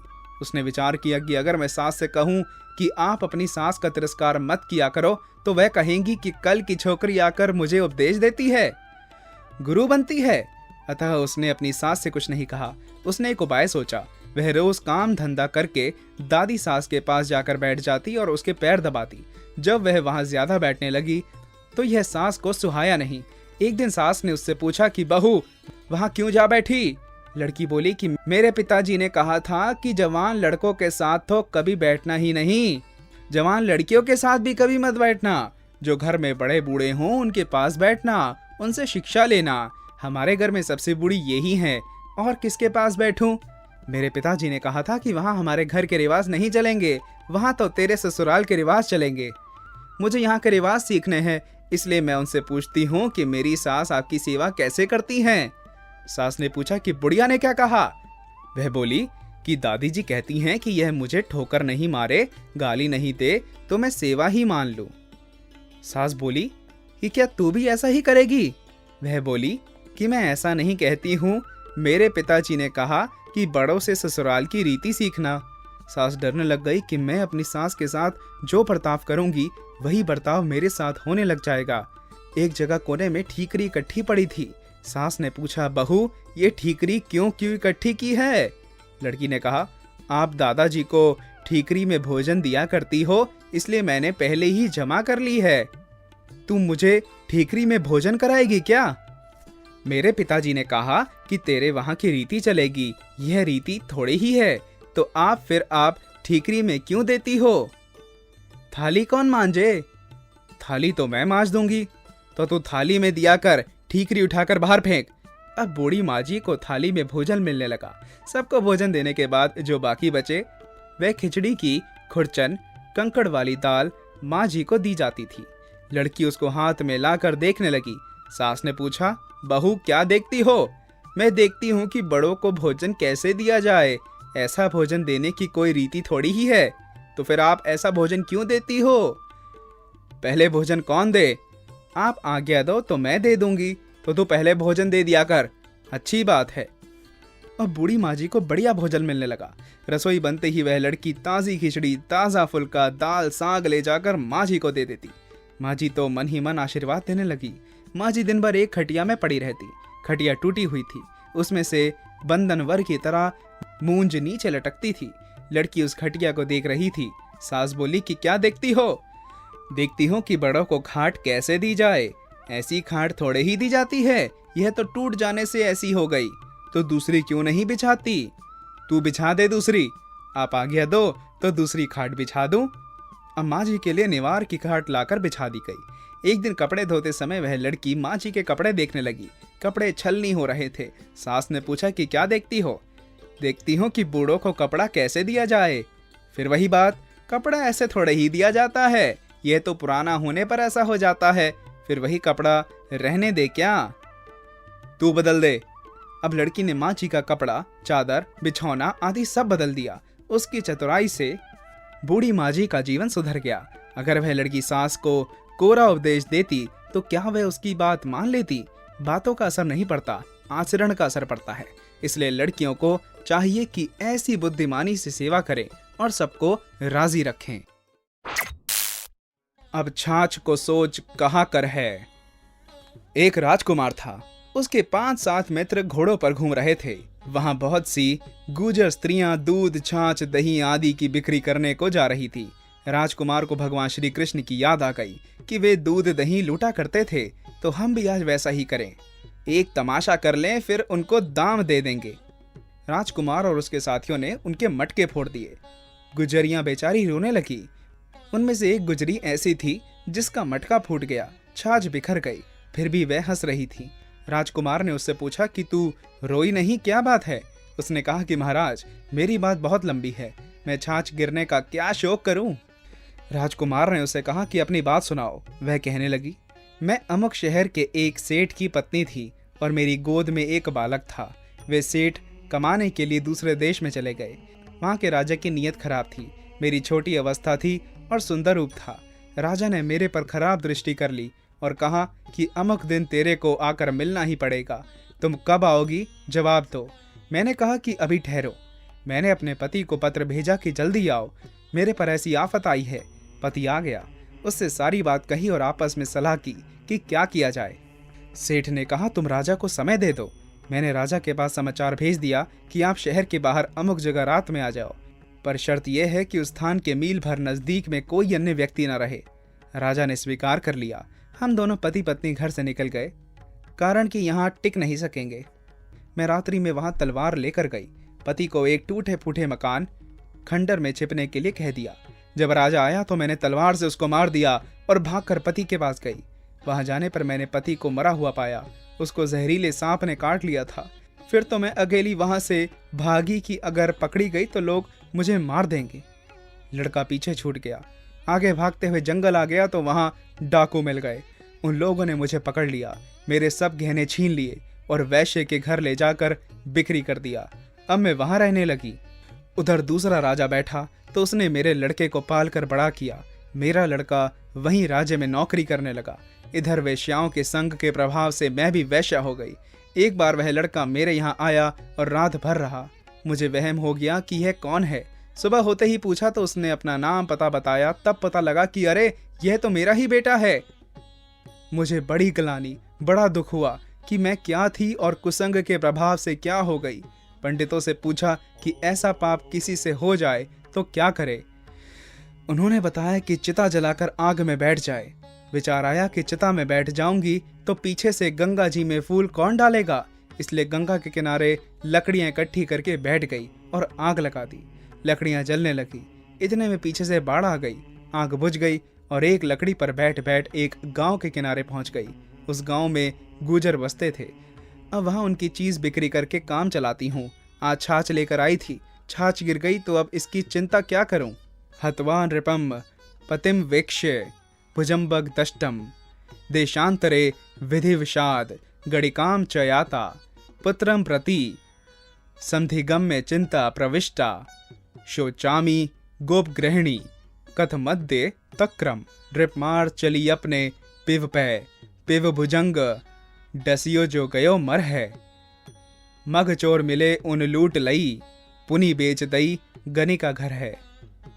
सुत सेज रमी चिता पे चढ़ी जल खूब बहियो सरिता तर है महाराज कुमार भई गुजरी अब छाछ को सोच कहाँ कर है। जीवन में ऐसी घटनाएं घटी हैं, क्या क्या दशा हुई है। अब थोड़े से नुकसान में क्या चिंता करूं। ऐसी बातें तो होती रहती हैं और बीतती रहती हैं। अब छाछ गिर गई तो क्या हो गया। हमारे ना जाने कितने जन्म हुए हैं और उनमें क्या क्या दशा हुई है। उनमें भी बेटा मर गया, कभी पति मर गया, कभी पत्नी मर गई, कभी धन आया, कभी धन चला गया। ये सब कई बार मिले और कई बार बिछड़े। हवा चलती है तो कहाँ कहाँ कफूस आकर इकट्ठा हो जाता है और दूसरे झोंके में अलग हो जाता है। इसमें नई बात क्या हो गई। संसार में सब आने जाने वाले हैं, इनके लिए क्या चिंता करें। वहम मिट गया। मुकुंद दास नामक एक व्यक्ति किसी अच्छे संत का शिष्य था। वे संत जब भी उसको अपने पास आने के लिए कहते, वह यही कहता कि मेरे बिना मेरे स्त्री पुत्र रह नहीं सकेंगे, वे सब मेरे ही सहारे बैठे हुए हैं। मेरे बिना उनका निर्वाह कैसे होगा। संत ने कहा कि भाई, यह तुम्हारा वहम है, ऐसी बात है नहीं। एक दिन संत ने मुकुंद दास से कहा कि तुम परीक्षा करके देख लो। वह परीक्षा के लिए मान गया। संत ने उसको प्राणायाम के द्वारा श्वास रोकना सिखा दिया। एक दिन मुकुंद दास अपने परिवार के साथ नदी में नहाने के लिए गया। नहाते समय उसने डुबकी लगाकर अपना श्वास रोक लिया और नदी के भीतर ही भीतर दूर जंगल में चला गया और बाहर निकलकर संत के पास पहुंच गया। इधर परिवार वालों ने नदी के भीतर उसकी बड़ी खोज की। वह नहीं मिला तो उनको विश्वास हो गया कि वह नदी में बह गया। सब जगह बड़ा हल्ला हुआ कि अमुक व्यक्ति डूबकर मर गया। उस संत के सत्संगियों ने आपस में विचार किया कि मुकुंद दास तो बेचारा मर गया, अब हम लोगों को उसके स्त्री बच्चों के निर्वाह का प्रबंध करना चाहिए। सब ने अपनी अपनी तरफ से सहायता देने की बात कही। किसी ने आटे का प्रबंध अपने जिम्मे लिया, किसी ने दाल का प्रबंध अपने जिम्मे लिया, किसी ने चावल का प्रबंध करने की बात कही, आदि आदि। धर्मशाला में एक कमरा लेकर उसमें आटा, दाल, घी आदि सब वस्तुएं इकट्ठी कर दी। दूध आदि के लिए स्त्री को पैसे दे दिए। महीने का खर्चा बांध दिया। एक व्यक्ति ने कहा कि मैं कुछ दे तो नहीं सकता, पर वस्तुओं को घर पहुंचाने की व्यवस्था मैं कर दूंगा। इस प्रकार संत से पूछे बिना उनके सत्संगियों ने सब प्रबंध कर दिया। थोड़े दिन मुकुंद दास की स्त्री संत के पास गई। संत ने घर का समाचार पूछा कि कोई तकलीफ तो नहीं है। वह बोली कि जो व्यक्ति चला गया उसकी पूर्ति तो हो नहीं सकती, पर हमारा जीवन निर्वाह पहले से भी अच्छा हो रहा है। संत ने पूछा, पहले से भी अच्छा कैसे? स्त्री ने कहा, आपकी कृपा से सत्संगियों ने सब आवश्यक सामान रखवा दिया है। जब जिस वस्तु की जरूरत पड़ती है मिल जाती है। मुकुंद दास छिपकर उनकी बातें सुन रहा था। कुछ समय बीत गया तो संत ने मुकुंद दास से कहा कि तू अब घर जाकर देख। वह रात के समय अपने घर गया और बाहर से एक किवाड़ खटकाया। स्त्री ने पूछा, कौन है? मुकुंद दास बोला, मैं हूँ, किवाड़ खोल। आवाज सुनकर स्त्री डर गई कि वे तो मर गए, उनका भूत आ गया। स्त्री बोली, मैं किवाड़ नहीं खोलती। मुकुंद दास बोला, अरे मैं मरा नहीं हूँ, किवाड़ खोल। स्त्री बोली, बच्चे देखेंगे तो डर के मारे उनके प्राण निकल जाएंगे, आप चले जाओ। मुकुंद दास बोला, अरे मेरे बिना तुम्हारा काम कैसे चलेगा? स्त्री बोली, संतों की कृपा से पहले से भी बढ़िया काम चलता है, आप चिंता मत करो, आप कृपा करके यहाँ से चले जाओ। मुकुंद दास बोला, तुम्हारे को कोई दुख तो नहीं है? स्त्री बोली, दुख यही है कि आप आ गए, आप ना आए तो कोई दुख नहीं, आप आओ मत, यही कृपा करो। विलक्षण अतिथि सत्कार। विष्णु कांची में दामोदर नामक एक गरीब ब्राह्मण रहते थे। जब उनका विवाह हुआ तब उन्होंने अपनी स्त्री से कह दिया कि देखो, अब मैं गृहस्थ बन गया हूँ। गृहस्थ का खास काम है अतिथि सत्कार करना। मैं घर में हूँ, कोई अतिथि आए तो भूखा मत जाने देना। ब्रह्मचारी का गुरु आज्ञा का पालन करना, गृहस्थ का अतिथि सत्कार करना, वानप्रस्थ का तप करना और सन्यासी का भगवचिंतन भजन करना खास धर्म है। उनकी स्त्री ने कहा कि अच्छी बात है। वे ब्राह्मण कांची नगरी में फिरते और भिक्षा में जो कुछ मिल जाता लाकर स्त्री को दे देते। घर की स्थिति बहुत साधारण थी, खाने के लिए अन्न भी नहीं था। भगवान बड़े लीला पुरुषोत्तम है, उनकी लीला बड़ी विचित्र है। एक दिन भगवान बड़े सन्यासी बनकर आए और बाहर चबूतरे पर बैठकर बोले कि घर में कोई दामोदर है।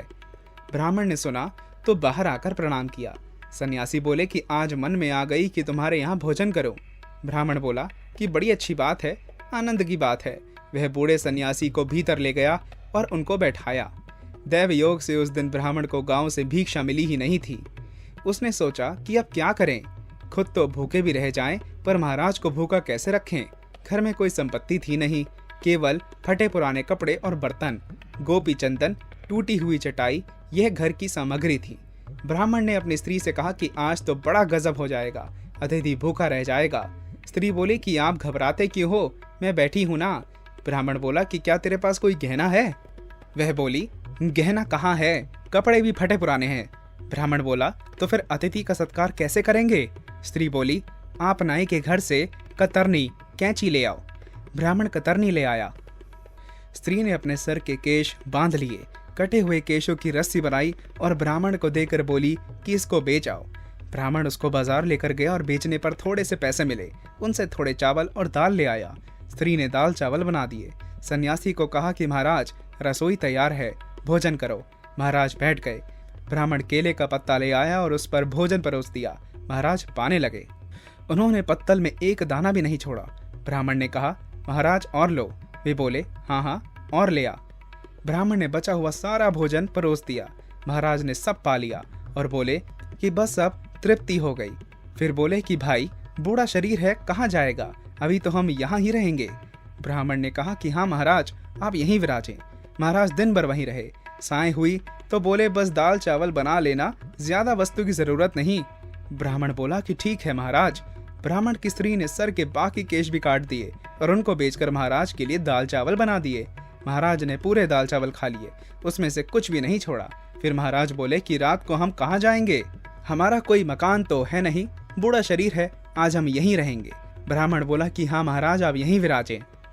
चटाई का टुकड़ा था, उसको ब्राह्मण ने नीचे बिछा दिया। महाराज उस पर लेट गए। ब्राह्मण उनके चरण दबाने लगा। थोड़ी देर में महाराज को नींद आ गई। उनके चरणों के एक तरफ ब्राह्मण सो गया और एक तरफ उसकी स्त्री सो गई।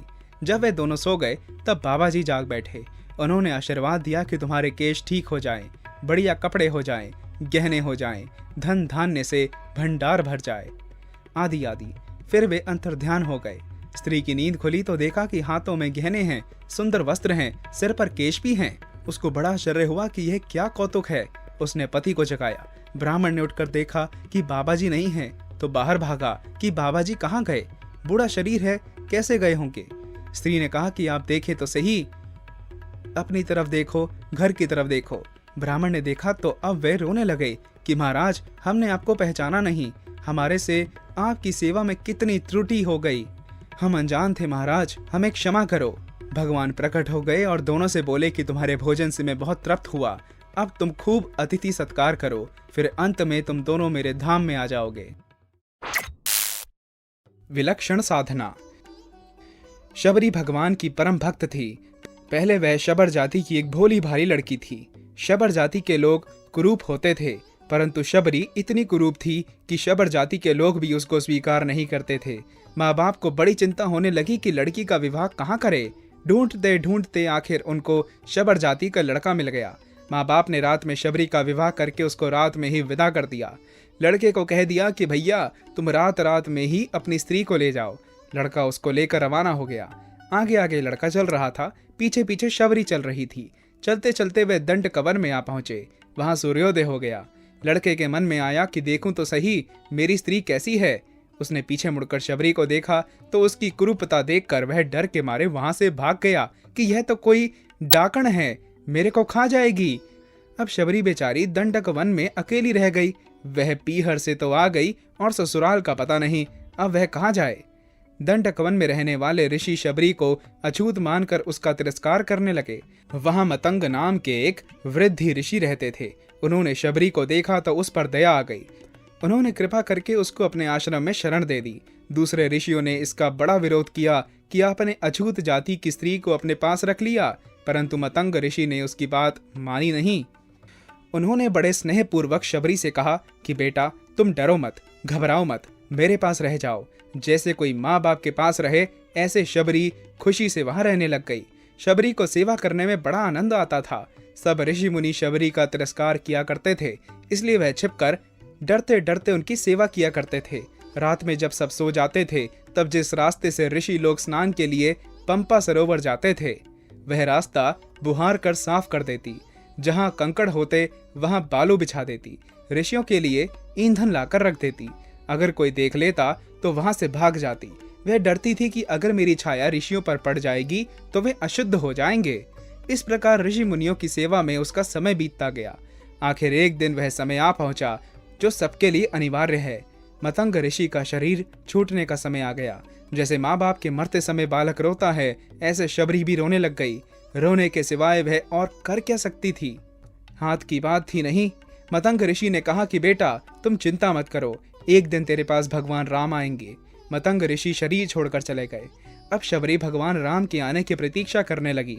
प्रतीक्षा बहुत ऊंची साधना है, उसमें भगवान का विशेष चिंतन होता है। भगवान भजन ध्यान करते हैं तो वह इतना सजीव साधन नहीं होता, निर्जीव सा होता है, परंतु प्रतीक्षा में सजीव साधन होती है।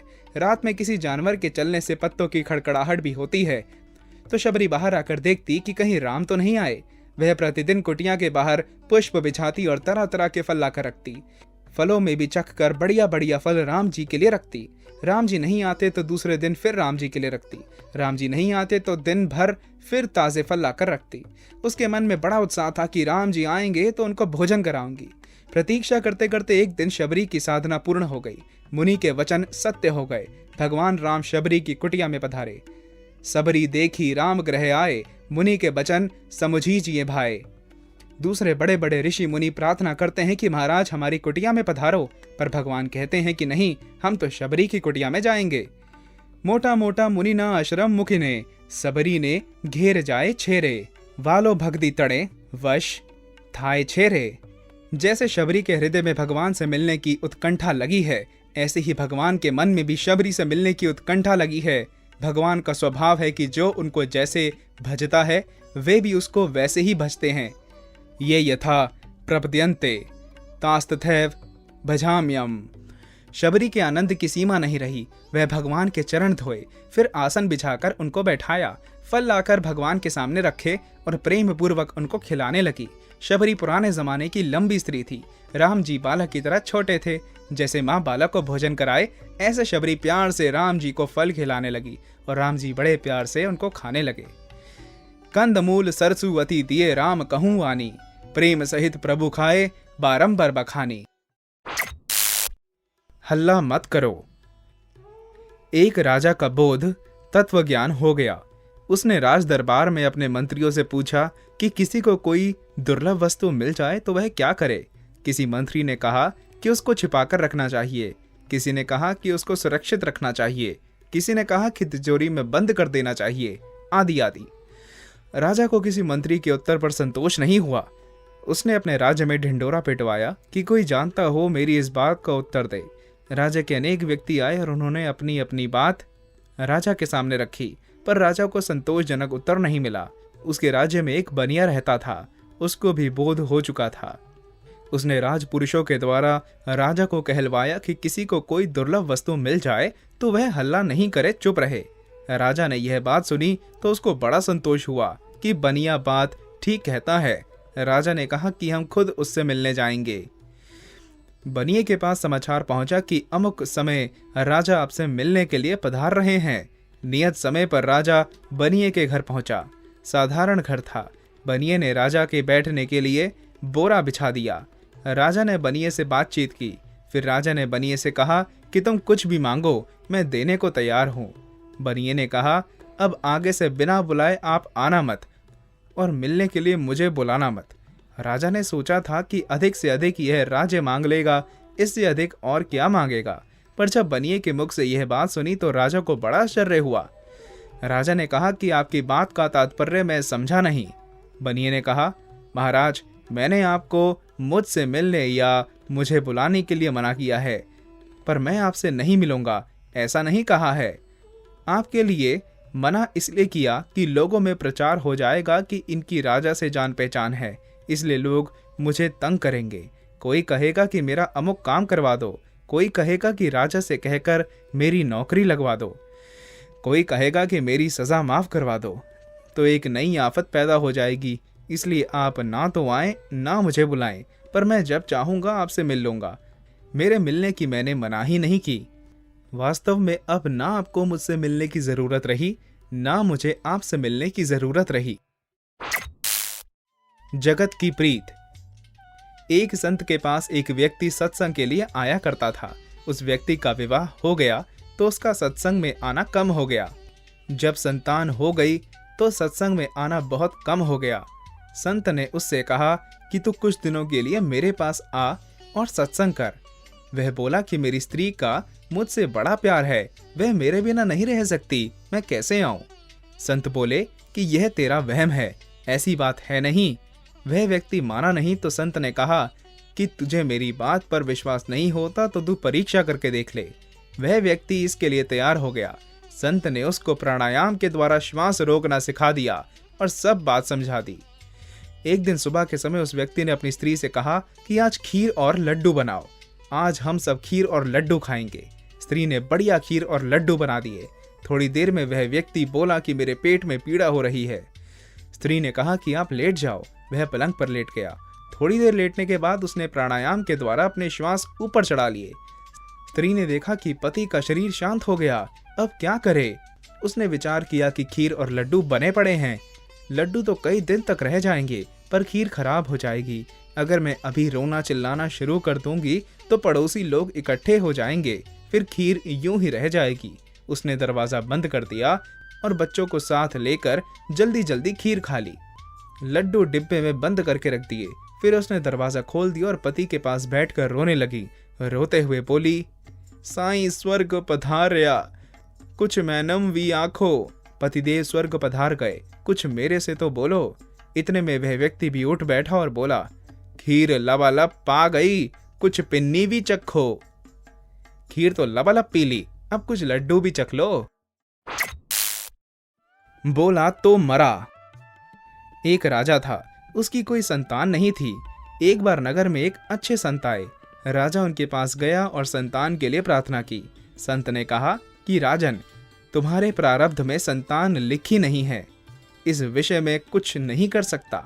राजा उदास मन से वहां से लौट पड़ा। रास्ते में उन्हीं संत का एक शिष्य मिल गया। शिष्य ने पूछ लिया कि महाराज, आप कैसे यहाँ आए? राजा ने कहा कि मैं संतान की कामना से आया था, पर काम हुआ नहीं। शिष्य ने कह दिया कि चिंता मत करो, आपकी संतान हो जाएगी।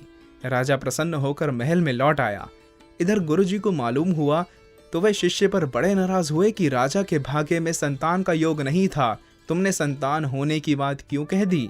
शिष्य बोला कि क्या करूं, मुंह से निकल गया। गुरुजी ने कहा कि अपने वचन के कारण अब तुम्हें ही राजा के घर पुत्र बनकर जन्म लेना पड़ेगा। समय पाकर राजा के घर एक पुत्र का जन्म हुआ। पुत्र सब शुभ लक्षणों से संपन्न था, पर उसमें एक ओज था कि वह मुंह से कुछ बोलता नहीं था। राजा ने अच्छे अच्छे वैद्य को दिखाया, पर कोई लाभ नहीं हुआ। राजा ने घोषणा कर दी कि जो व्यक्ति राजकुमार से बुलवाएगा उसको 1 लाख रुपए इनाम में दिए जाएंगे। अनेक व्यक्ति आए, उन्होंने तरह तरह के उपाय किए, पर कोई भी राजकुमार से बुलवा नहीं सका। समय बीतता गया, राजकुमार कुछ बड़ा हो गया। एक दिन राजा के आदमी राजकुमार को वन में घुमाने ले गए। वहां एक शिकारी बैठा था और पक्षी को खोज रहा था कि कोई पक्षी दिखाई दे तो उसको मारूं। इतने में एक पेड़ पर बैठा पक्षी बोल पड़ा। शिकारी की दृष्टि उस पक्षी की तरफ गई और उसने पक्षी को मार गिराया। यह देखते ही राजकुमार के मुंह से निकल पड़ा, बोला तो मरा। यह बात सुनते ही राजकुमार के साथ आए आदमी बड़े हर्षित हो गए कि आज तो राजकुमार बोल गया। जो राजा के पास गए और उसको समाचार दिया कि आज वन में राजकुमार बोल पड़ा। राजा ने उनसे कहा कि मेरे सामने बुलवाओ, तब मैं मानूंगा। उन आदमियों ने बहुत प्रयत्न किया, पर राजकुमार कुछ बोला नहीं। राजा ने कहा कि तुम झूठ बोलते हो, मैं तुम्हें फांसी दूंगा। राजकुमार फिर बोल उठा, बोला तो मरा। राजा ने बड़ा आश्चर्य किया। उसने राजकुमार से प्रार्थना की कि साफ साफ कहो, बात क्या है? अब राजकुमार बोला, मैं वही साधु हूँ जिसने आपको संतान होने का आशीर्वाद दिया था। आपके प्रारब्ध में संतान नहीं थी, पर मैं बोल गया, इसलिए मुझे आपके घर जन्म लेना पड़ा। अगर मैं ना बोलता तो मुझे दोबारा जन्म ना लेना पड़ता। पक्षी भी बोला, तभी शिकारी के द्वारा मारा गया। इन आदमियों ने आपको मेरे बोलने का समाचार दिया तो परिणाम फांसी लगने लगी। यह सब बोलने का ही परिणाम है, इसलिए मेरे मुंह से निकला, बोला तो मरा। अब मैं भी जाता हूँ, क्योंकि मैं बोल गया। ऐसा कहकर राजकुमार मर गया। संतों ने ठीक ही कहा है, जन हरिया संसार में बहु बोलियां बहु दुख, चुप रहिए हरि सुमरिए जो जीव चाहे सुख। त्याग के आदर्श, सच्ची घटनाएं। बद्री नारायण में एक साधु की अंगुली में पीड़ा हो गई। किसी ने कहा कि यहाँ अस्पताल है जहाँ मुफ्त में इलाज होता है, आप वहां जाकर पट्टी बंधवा लें। उस साधु ने उत्तर दिया कि उंगली की पीड़ा तो मैं सह लूंगा, पर मैं किसी को पट्टी बांधने के लिए कहूँ, यह पीड़ा मेरे से सही नहीं जाती। एक साधु थे, उनसे किसी ने पूछा कि आपके पास एक पैसा भी नहीं है, फिर आप भोजन कहाँ पाते हो? साधु ने कहा कि भिक्षा पा लेते हैं। उसने फिर पूछा कि कभी भिक्षा ना मिले तो? साधु बोला, तो फिर भूख को ही पा लेते हैं। भूख को पाने का तात्पर्य है कि आज हम भोजन नहीं करेंगे, क्योंकि भूख का ही भोजन कर लिया। एक सज्जन साइकिल में चढ़कर कहीं जा रहे थे। साइकिल सड़क के बीच में थी। पीछे से एक ट्रक वाला आया और ट्रक रोक कर बोला कि अरे, बीच में क्यों चलाते हो? या इस तरफ चलाओ या उस तरफ। सज्जन को चेत हो गया कि जीवन में भी ऐसे ही बीच में चल रहा हूँ, अब एक तरफ हो जाना चाहिए। वे सब कुछ छोड़कर साधु बन गया। एक साधु थे, वे किसी से कुछ मांगते नहीं थे। मांगना तो दूर रहा, यदि कोई उनसे पूछता कि रोटी लोगे तो वे साफ ना कह देते, भले ही वे 2-3 दिन से भूखे क्यों ना हो। हाँ, उनके सामने कोई रोटी रख देता तो वे खा लेते थे। ऋषिकेश की बात है, एक साधु बाहर गए हुए थे। पीछे से कोई उनकी कुटिया में ठंडाई की सामग्री रख गया। साधु ने आकर उसे देखा तो वे कुटिया के भीतर नहीं गए, बाहर ही रहे। जब तक चींटियां सामग्री को खा नहीं गई तब तक वे साधु कुटिया के बाहर ही रहे। ऋषिकेश के प्रसिद्ध संत श्री स्वयं ज्योति जी महाराज की फटी लंगोटी देखकर एक साधु सुई धागा ले आया। महाराज जी ने कहा कि सुई धागा यहीं रख दो, मैं खुद लंगोटी सिल दूंगा। महाराज जी ने अपने हाथों से लंगोटी सिल ली। दूसरे दिन वह साधु बोला कि इसकी फिर कभी भी जरूरत पड़ सकती है, इसलिए पास में सुई धागा रहना चाहिए। महाराज जी ने कहा कि इस चाहिए को मिटाने के लिए ही तो हम यहाँ जंगल में आए हैं। इस सुई धागे को यहाँ से ले जाओ, यह चाहिए हमें नहीं चाहिए। एक सन्यासी थे। एक बार मेले में उन्होंने अपनी स्त्री को देखा तो पूछ बैठे कि तुम यहाँ कब आई। स्त्री ने उत्तर दिया कि आपने सन्यास ले लिया, क्या अब भी मुझे पहचानते हो? उत्तर सुनकर सन्यासी को इतनी लज्जा आई कि उन्होंने अपना सिर झुका लिया। फिर उन्होंने जीवन भर सिर झुकाए रखा, कभी किसी को सर उठाकर नहीं देखा। काशी से विद्या पढ़कर एक अच्छे विद्वान ब्राह्मण नगर में आए। उनका सत्संग करते करते वहां के राजा की उनके साथ मित्रता हो गई। राजा ने उनको मकान बना दिया, उनका विवाह करा दिया और अंत में अपना आधा राज्य भी उनको दे दिया। एक दिन राजा ने पाने ब्राह्मण मित्र से कहा कि जो कुछ मेरे पास है वह तुम्हारे पास भी है, बताओ तुम में और मुझ में क्या फर्क है? ब्राह्मण ने कहा कि कभी मौका पड़ने पर फर्क बताऊंगा। एक दिन दोनों घूमने के लिए 4 घोड़ों की बग्गी पर चढ़कर बाहर गए। ब्राह्मण ने राजा से कहा कि तुम फर्क पूछते थे, मैं अभी जा रहा हूं, तुम भी मेरे साथ आ जाओ। राजा देखता रह गया और वह ब्राह्मण चला गया, फिर कभी लौट कर नहीं आया। राजा फर्क समझ गया। समुद्र तट की दीवार पर एक सज्जन बैठे थे। उन्होंने देखा कि एक जवान आदमी हाथ में धोती लोटा लिए आया। उसने धोती लोटा किनारे पर रख दिया और कपड़े उतारकर स्नान के लिए समुद्र में घुस गया। इतने में समुद्र की एक बड़ी लहर आई और उसको अपने साथ ले गई। धोती लोटा किनारे पड़ा रह गया और आदमी फिर समुद्र से बाहर नहीं आया। दीवार पर बैठे सज्जन यह सब देख रहे थे। उनकी जीवन की क्षण भंगुरता का साक्षात्कार हो गया था। वे भी दीवार से उतरकर अज्ञात स्थान की ओर चल दिए और भगवान के भजन में लग गए। फिर कभी लौटकर घर नहीं गए। त्याग में विचार कैसा, कोई मरता है तो क्या विचार करके मरता है। बंदर का कलेजा। किसी नदी के किनारे एक बहुत बड़ा पेड़ था। उस पर एक बंदर रहता था। उस पेड़ पर बड़े मीठे रसीले फल लगते थे। बंदर उन्हें भरपेट खाता और मौज उड़ाता। वह अकेला ही मजे में दिन गुजार रहा था।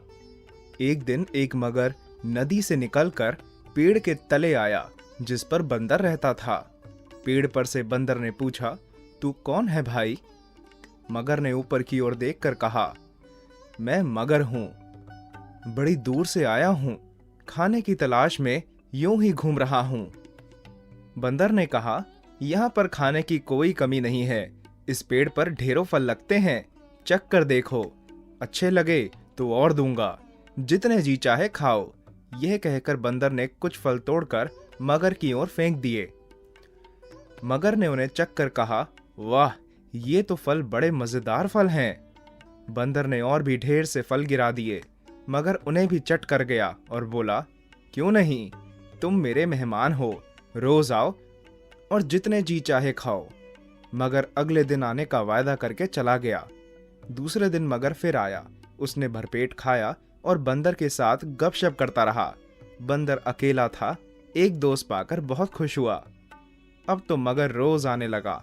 मगर और बंदर दोनों भरपेट फल खाते और बड़ी देर तक बातचीत करते रहते। एक दिन यूं ही वे अपने अपने घरों की बातें करने लगे। बातों बातों में बंदर ने कहा, मगर भाई, मैं तो दुनिया में अकेला हूं और तुम्हारे जैसा मित्र पाकर अपने को भाग्यशाली समझता हूं। मगर ने कहा, मैं तो अकेला नहीं हूं भाई, घर में मेरी पत्नी है, नदी के उस पार हमारा घर है। बंदर ने कहा, तुमने पहले क्यों नहीं बताया कि तुम्हारी पत्नी है, मैं भाभी के लिए फल भेजता। मगर ने कहा कि वह बड़े शौक से अपनी पत्नी के लिए ये रसीले फल ले जाएगा।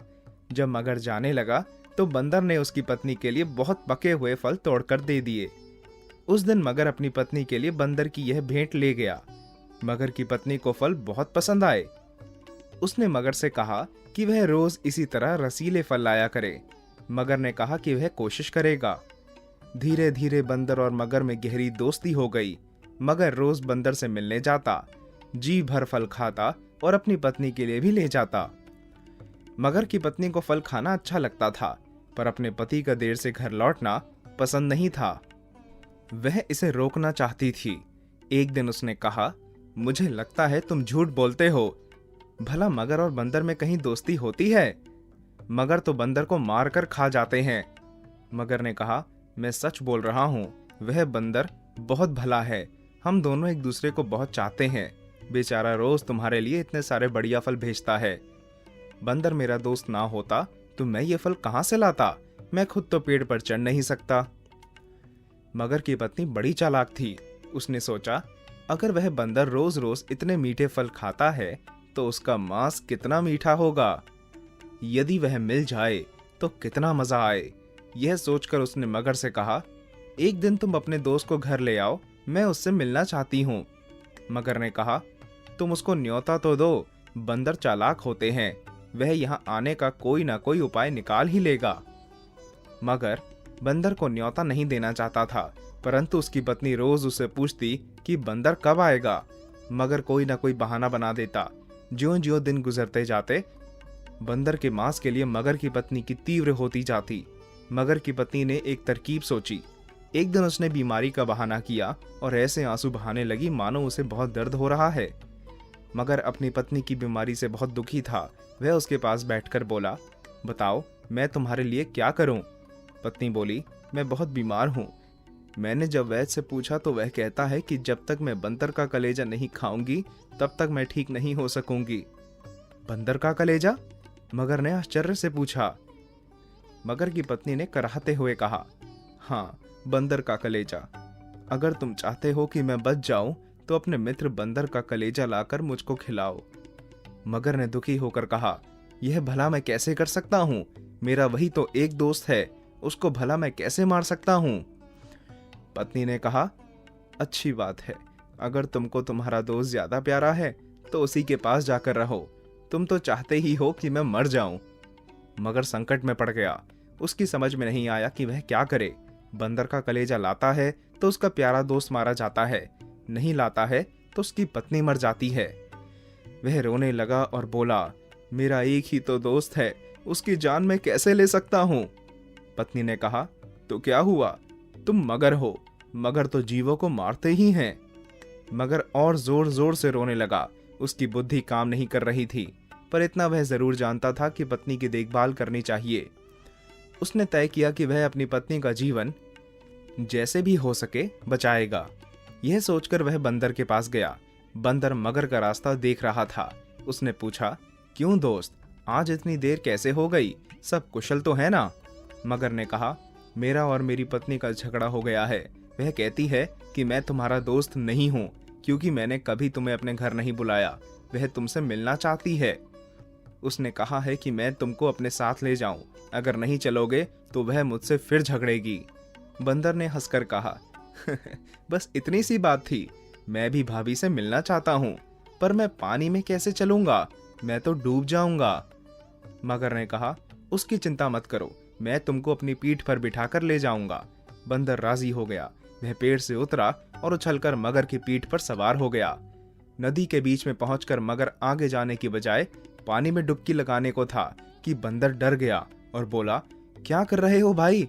डुबकी लगाई तो मैं डूब जाऊंगा। मगर ने कहा, मैं तो डुबकी लगाऊंगा, मैं तुमको मारने ही तो लाया हूं। यह सुनकर बंदर संकट में पड़ गया। उसने पूछा, क्यों भाई, मुझे क्यों मारना चाहते हो? मैंने तुम्हारा क्या बिगाड़ा है? मगर ने कहा, मेरी पत्नी बीमार है, वैद्य ने उसका एक ही इलाज बताया है। यदि उसको बंदर का कलेजा खिलाया जाए तो वह बच जाएगी। यहाँ और कोई बंदर नहीं है, मैं तुम्हारा ही कलेजा अपनी पत्नी को खिलाऊंगा। पहले तो बंदर बहुत चक्का सा रह गया, फिर उसने सोचा कि अब केवल चालाकी से ही अपनी जान बचाई जा सकती है। उसने कहा, मेरे दोस्त, यह तुमने पहले क्यों नहीं बताया? मैं तो भाभी को बचाने के लिए खुशी खुशी अपना कलेजा दे देता, लेकिन वह तो नदी किनारे पेड़ पर रखा है। मैं उसे हिफाजत के लिए वहीं रखता हूँ। तुमने पहले बता दिया होता तो मैं उसे साथ ले आता। यह बात है, मगर बोला। हाँ, जल्दी वापस चलो, कहीं तुम्हारी पत्नी की बीमारी बढ़ न जाए। मगर वापस पेड़ की ओर तैरने लगा और बड़ी तेजी से वहां पहुंच गया। किनारे पहुंचते ही बंदर छलांग मारकर पेड़ पर चढ़ गया। उसने हंसकर मगर से कहा, जाओ मूर्खराज, अपने घर लौट जाओ। अपनी दुष्ट पत्नी से कहना कि तुम दुनिया के सबसे बड़े मूर्ख हो। भला कहीं कोई अपना कलेजा निकालकर अलग रख सकता है? खरगोश की चतुराई। किसी घने वन में एक बहुत बड़ा शेर रहता था। वह रोज शिकार पर निकलता और एक नहीं, दो नहीं, कई कई जानवरों का काम तमाम कर देता। जंगल के जानवर डरने लगे कि अगर शेर इसी तरह शिकार करता रहा तो एक दिन ऐसा आएगा कि जंगल में कोई भी जानवर नहीं बचेगा। सारे जंगल में सनसनी फैल गई। शेर को रोकने के लिए कोई ना कोई उपाय करना जरूरी था। एक दिन जंगल के सारे जानवर इकट्ठा हुए और इस प्रश्न पर विचार करने लगे। अंत में उन्होंने तय किया कि वे वापस जाकर उससे इस बारे में बात करेंगे। दूसरे दिन जानवरों का एक दल शेर के पास पहुंचा। उनको अपनी ओर आते देख शेर घबरा गया और उसने गरज कर पूछा, क्या बात है? तुम सब यहाँ क्यों आ रहे हो? जानवर दल के नेता ने कहा, महाराज, हम आपके पास निवेदन करने आए हैं। आप राजा हैं और हम आपकी प्रजा। जब आप शिकार करने निकलते हैं तो बहुत से जानवर मार डालते हैं। आप सबको खा भी नहीं पाते। इस तरह से हमारी संख्या कम होती जा रही है। अगर ऐसा ही होता रहा तो कुछ ही दिनों में जंगल में आपके सिवाय और कोई भी नहीं बचेगा। प्रजा के बिना राजा नहीं रहेंगे। हम चाहते हैं कि आप सदा हमारे जंगल के राजा बने रहें। आपसे हमारी विनती है कि आप अपने घर पर ही रहा करें। हर रोज हम स्वयं आपके खाने के लिए एक जानवर भेज दिया करेंगे। इस तरह से राजा और प्रजा दोनों चैन से रह सकेंगे। शेर को लगा कि जानवरों की बात में सच्चाई है। लेकिन याद रखना, अगर किसी भी दिन तुमने मेरे खाने के लिए पूरा भोजन नहीं भेजा तो मैं जितने जानवर चाहूंगा मार डालूंगा। जानवरों के पास तो और कोई चारा था नहीं, इसलिए उन्होंने शेर की शर्त मान ली और अपने अपने घर चले गए। उस दिन से हर रोज शेर के खाने के लिए एक जानवर भेजा जाने लगा। इसके लिए जंगल में रहने वाले सब जानवरों में से एक एक जानवर बारी बारी से चुना जाता था। कुछ दिन बाद खरगोशों की बारी आ गई। शेर के भोजन के लिए एक नन्हे से खरगोश को चुना गया। वह खरगोश जितना छोटा था उतना ही चतुर भी था। उसने सोचा, बेकार में शेर के हाथों मरना मूर्खता है। अपनी जान बचाने का कोई ना कोई उपाय अवश्य करना चाहिए और हो सके तो कोई ऐसी तरकीब ढूंढनी चाहिए जिससे सभी को इस मुसीबत से सदा के लिए छुटकारा मिल जाए। आखिर उसने एक तरकीब सोच ही निकाली। खरगोश धीरे धीरे आराम से शेर के घर की ओर चल पड़ा। जब वह शेर के पास पहुंचा तो बहुत देर हो चुकी थी। भूख के मारे शेर का बुरा हाल हो रहा था। जब उसने सिर्फ एक छोटे से खरगोश को अपनी ओर आते देखा तो गुस्से से बौखला उठा और गरज कर बोला, किसने तुम्हें भेजा है? एक तो पिद्दी जैसे हो, दूसरे इतनी देर से आ रहे हो। जिन बेवकूफों ने तुम्हें भेजा है मैं उन सबको ठीक करूंगा। एक एक का काम तमाम ना किया तो मेरा नाम भी शेर नहीं। नन्हे खरगोश ने आदर से जमीन तक झुककर कहा, महाराज, अगर आप कृपा करके मेरी बात सुन लें तो मुझे या और जानवरों को दोष नहीं होंगे। वे तो जानते थे कि एक छोटा सा खरगोश आपके भोजन के लिए पूरा नहीं पड़ेगा, इसलिए उन्होंने 6 खरगोश भेजे थे। लेकिन रास्ते में हमें एक और शेर मिल गया। उसने 5 खरगोशों को मारकर खा लिया। यह सुनते ही शेर दहाड़ कर बोला, क्या कहा? दूसरा शेर? कौन है वह? तुमने उसे कहाँ देखा? महाराज, वह तो बहुत ही बड़ा शेर है, खरगोश ने कहा। वह जमीन के अंदर बनी एक बड़ी गुफा में से निकला था। वह तो मुझे भी मारने जा रहा था, पर मैंने उससे कहा, सरकार, आपको पता नहीं कि आपने क्या अंधेर कर दिया है। हम सब अपने महाराज के भोजन के लिए जा रहे थे, लेकिन आपने उनका सारा खाना खा लिया। हमारे महाराज ऐसी बातें सहन नहीं करेंगे। वे जरूर ही यहाँ आकर आपको मार डालेंगे। इस पर उसने पूछा, कौन है तुम्हारा राजा? मैंने जवाब दिया, हमारा राजा जंगल का सबसे बड़ा शेर है। महाराज, मेरे ऐसा कहते ही वह गुस्से से लाल पीला होकर बोला, बेवकूफ, इस जंगल का राजा मैं हूं। यहाँ सब जानवर मेरी प्रजा है। मैं उनके साथ जैसा चाहूं वैसा कर सकता हूं। जिस मूर्ख को तुम अपना राजा कहते हो उस चोर को मेरे सामने हाजिर करो। मैं उसे बताऊंगा कि असली राजा कौन है। महाराज, इतना कहकर उस शेर ने आपको ले जाने के लिए मुझे यहाँ भेज दिया। खरगोश की बात सुनकर शेर को बड़ा गुस्सा आया और वह बार बार गरजने लगा। उसकी भयानक गरज से सारा जंगल दहलने लगा। मुझे फौरन उस मूर्ख का पता बताओ, शेर ने दहाड़ कर कहा। जब तक मैं उसे जान से ना मार दूंगा मुझे चैन नहीं मिलेगा। बहुत अच्छा महाराज, खरगोश ने कहा। मौत ही उस दुष्ट की सजा है। अगर मैं और बड़ा वे मजबूत होता तो मैं खुद ही उसके टुकड़े टुकड़े कर देता। चलो रास्ता दिखाओ, शेर ने कहा। फौरन बताओ किधर चलना है। इधर आइए महाराज, इधर। खरगोश रास्ता दिखाता हुआ शेर को एक कुएं के पास ले गया और बोला, महाराज, वह दुष्ट शेर जमीन के नीचे किले में रहता है। जरा सावधान रहिएगा, किले में छिपा दुश्मन खतरनाक होता है। मैं उससे निपट लूंगा, शेर ने कहा। तुम बस यह बताओ कि वह कहाँ है। पहले जब मैंने उसे देखा था तब तो वह यहीं बाहर खड़ा था। लगता है आपको आता देखकर वह किले में घुस गया है। आइए मैं आपको दिखाता हूँ। खरगोश ने कुएं के नजदीक आकर शेर से अंदर झांकने के लिए कहा। शेर ने कुएं के अंदर झांका तो उसे कुएं के पानी में अपनी परछाई दिखाई दी। परछाई को देखकर शेर जोर से दहाड़ा। कुएं के अंदर से आती हुई अपने ही दहाड़ने की गूंज सुनकर उसने समझा कि दूसरा शेर भी दहाड़ रहा है। दुश्मन को तुरंत मार डालने के इरादे से वह फौरन कुएं में कूद पड़ा। कूदते ही पहले तो वह कुएं की दीवार से टकरा गया, फिर धड़ाम से पानी में गिरा और डूबकर मर गया। इस तरह चतुराई से शेर से छुट्टी पाकर नन्हा खरगोश घर लौटा। उसने जंगल के जानवरों को शेर की मारे जाने की कहानी सुनाई। दुश्मन के मारे जाने की खबर से सारे जंगल में खुशी फैल गई। जंगल के सभी जानवर खरगोश की जय जयकार करने लगे। धोखेबाज सारस। एक समय की बात है, एक तालाब के किनारे एक सारस रहता था। तालाब में बहुत सारी मछलियां थी। सारस रोज भरपेट मछलियां खाता। ऐसे कई साल बीत गए। सारस बूढ़ा हो गया। अब वह आसानी से मछलियां नहीं पकड़ सकता था। जो हाथ भी लगती उनसे उसकी भूख नहीं मिटती थी। कभी कभी वह एक मछली पकड़ नहीं पाता था।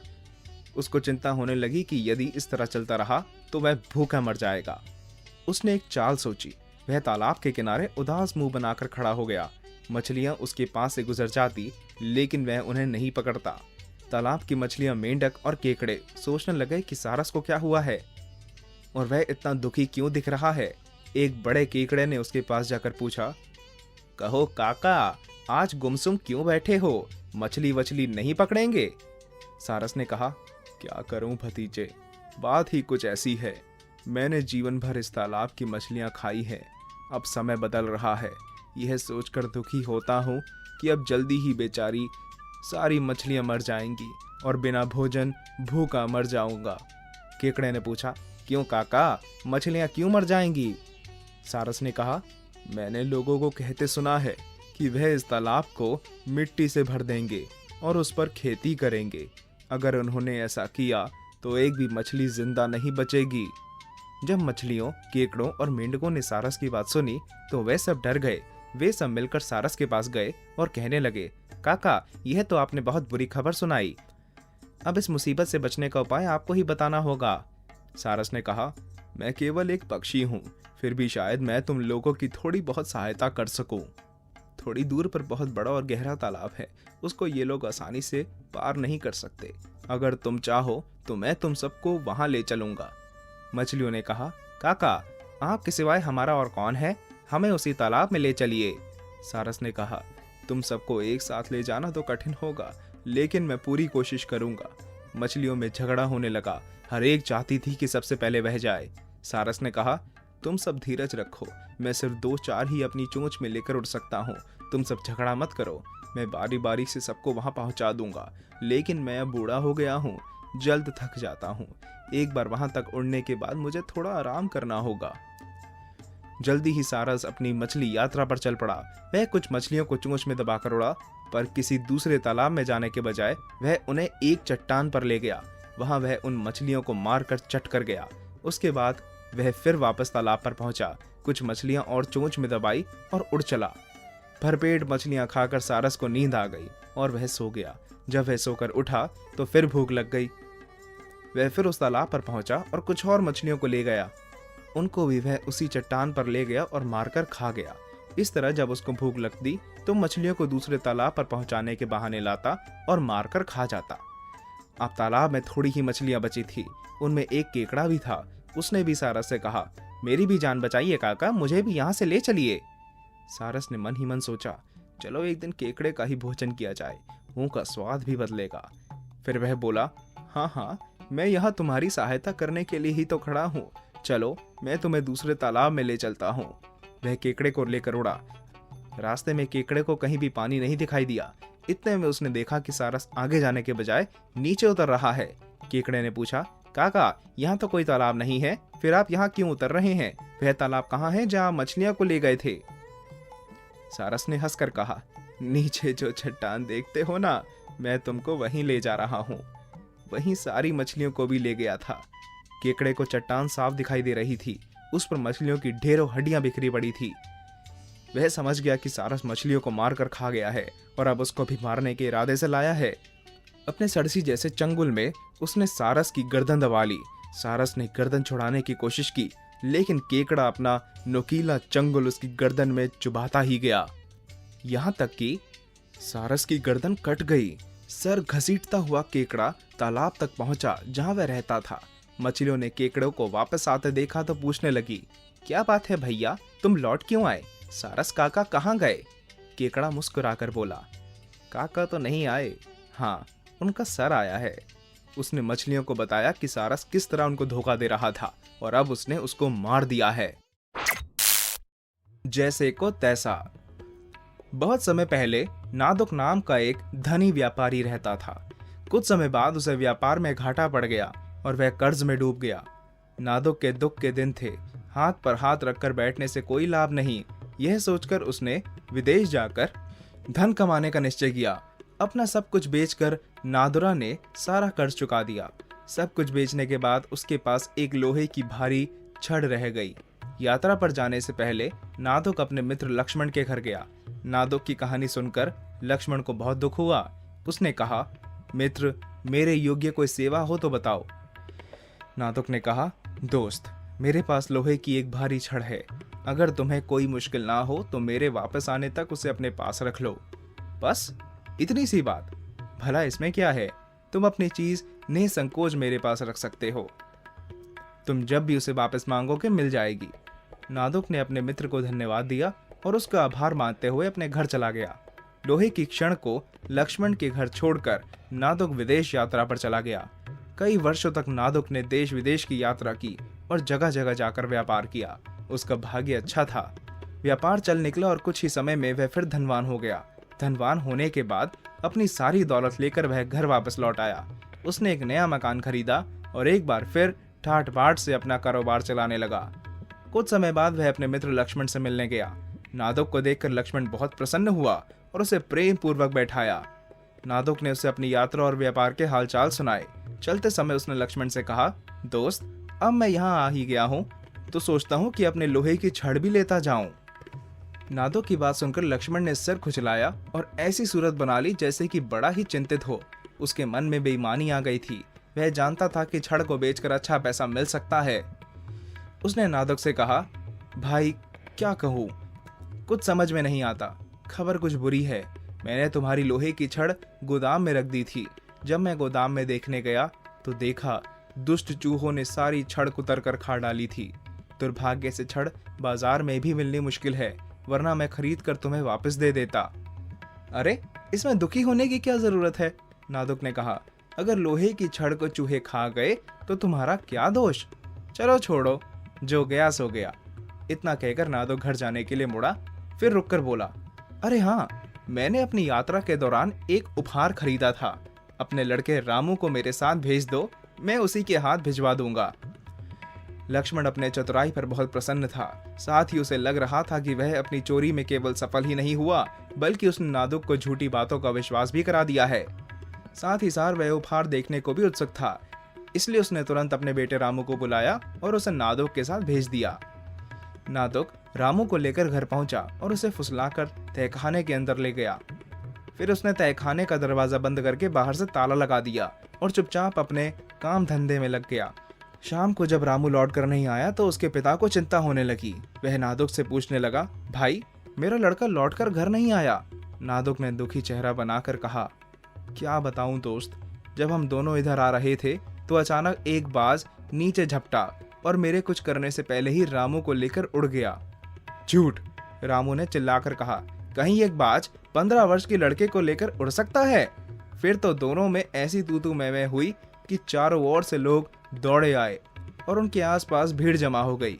उस लड़ाई का फैसला ना हो सकने पर दोनों न्यायालय पहुंचे। न्यायाधीश के पास पहुंचते ही लक्ष्मण जोर से चिल्लाकर बोला, हुजूर, इस आदमी ने मेरा बच्चा चुरा लिया है, कृपया कर बच्चा मुझे वापस दिलवा दीजिए। न्यायाधीश ने नादुक से पूछा, क्या तुमने इसका बच्चा चुराया है? नादुक ने जवाब दिया, श्रीमान, यह मैं कैसे कर सकता हूँ? उसे तो मेरी आंखों के सामने से एक बाज उठाकर ले गया। न्यायाधीश ने क्रोध में आकर कहा, तुम झूठे हो, बाज एक लड़के को लेकर कैसे उड़ सकता है? नादुक ने कहा, हुजूर, अगर लक्ष्मण के गोदाम में एक भारी भरकम लोहे की छड़ को चूहे खा सकते हैं तो एक बाज लड़के को लेकर क्यों नहीं उड़ सकता? यह सुनकर न्यायाधीश चकित हो उठा और साथ ही वह नादुक की पूरी कहानी जानने के लिए उत्सुक भी हो गया। नादुक ने लोहे की छड़ का सारा किस्सा सुनाया।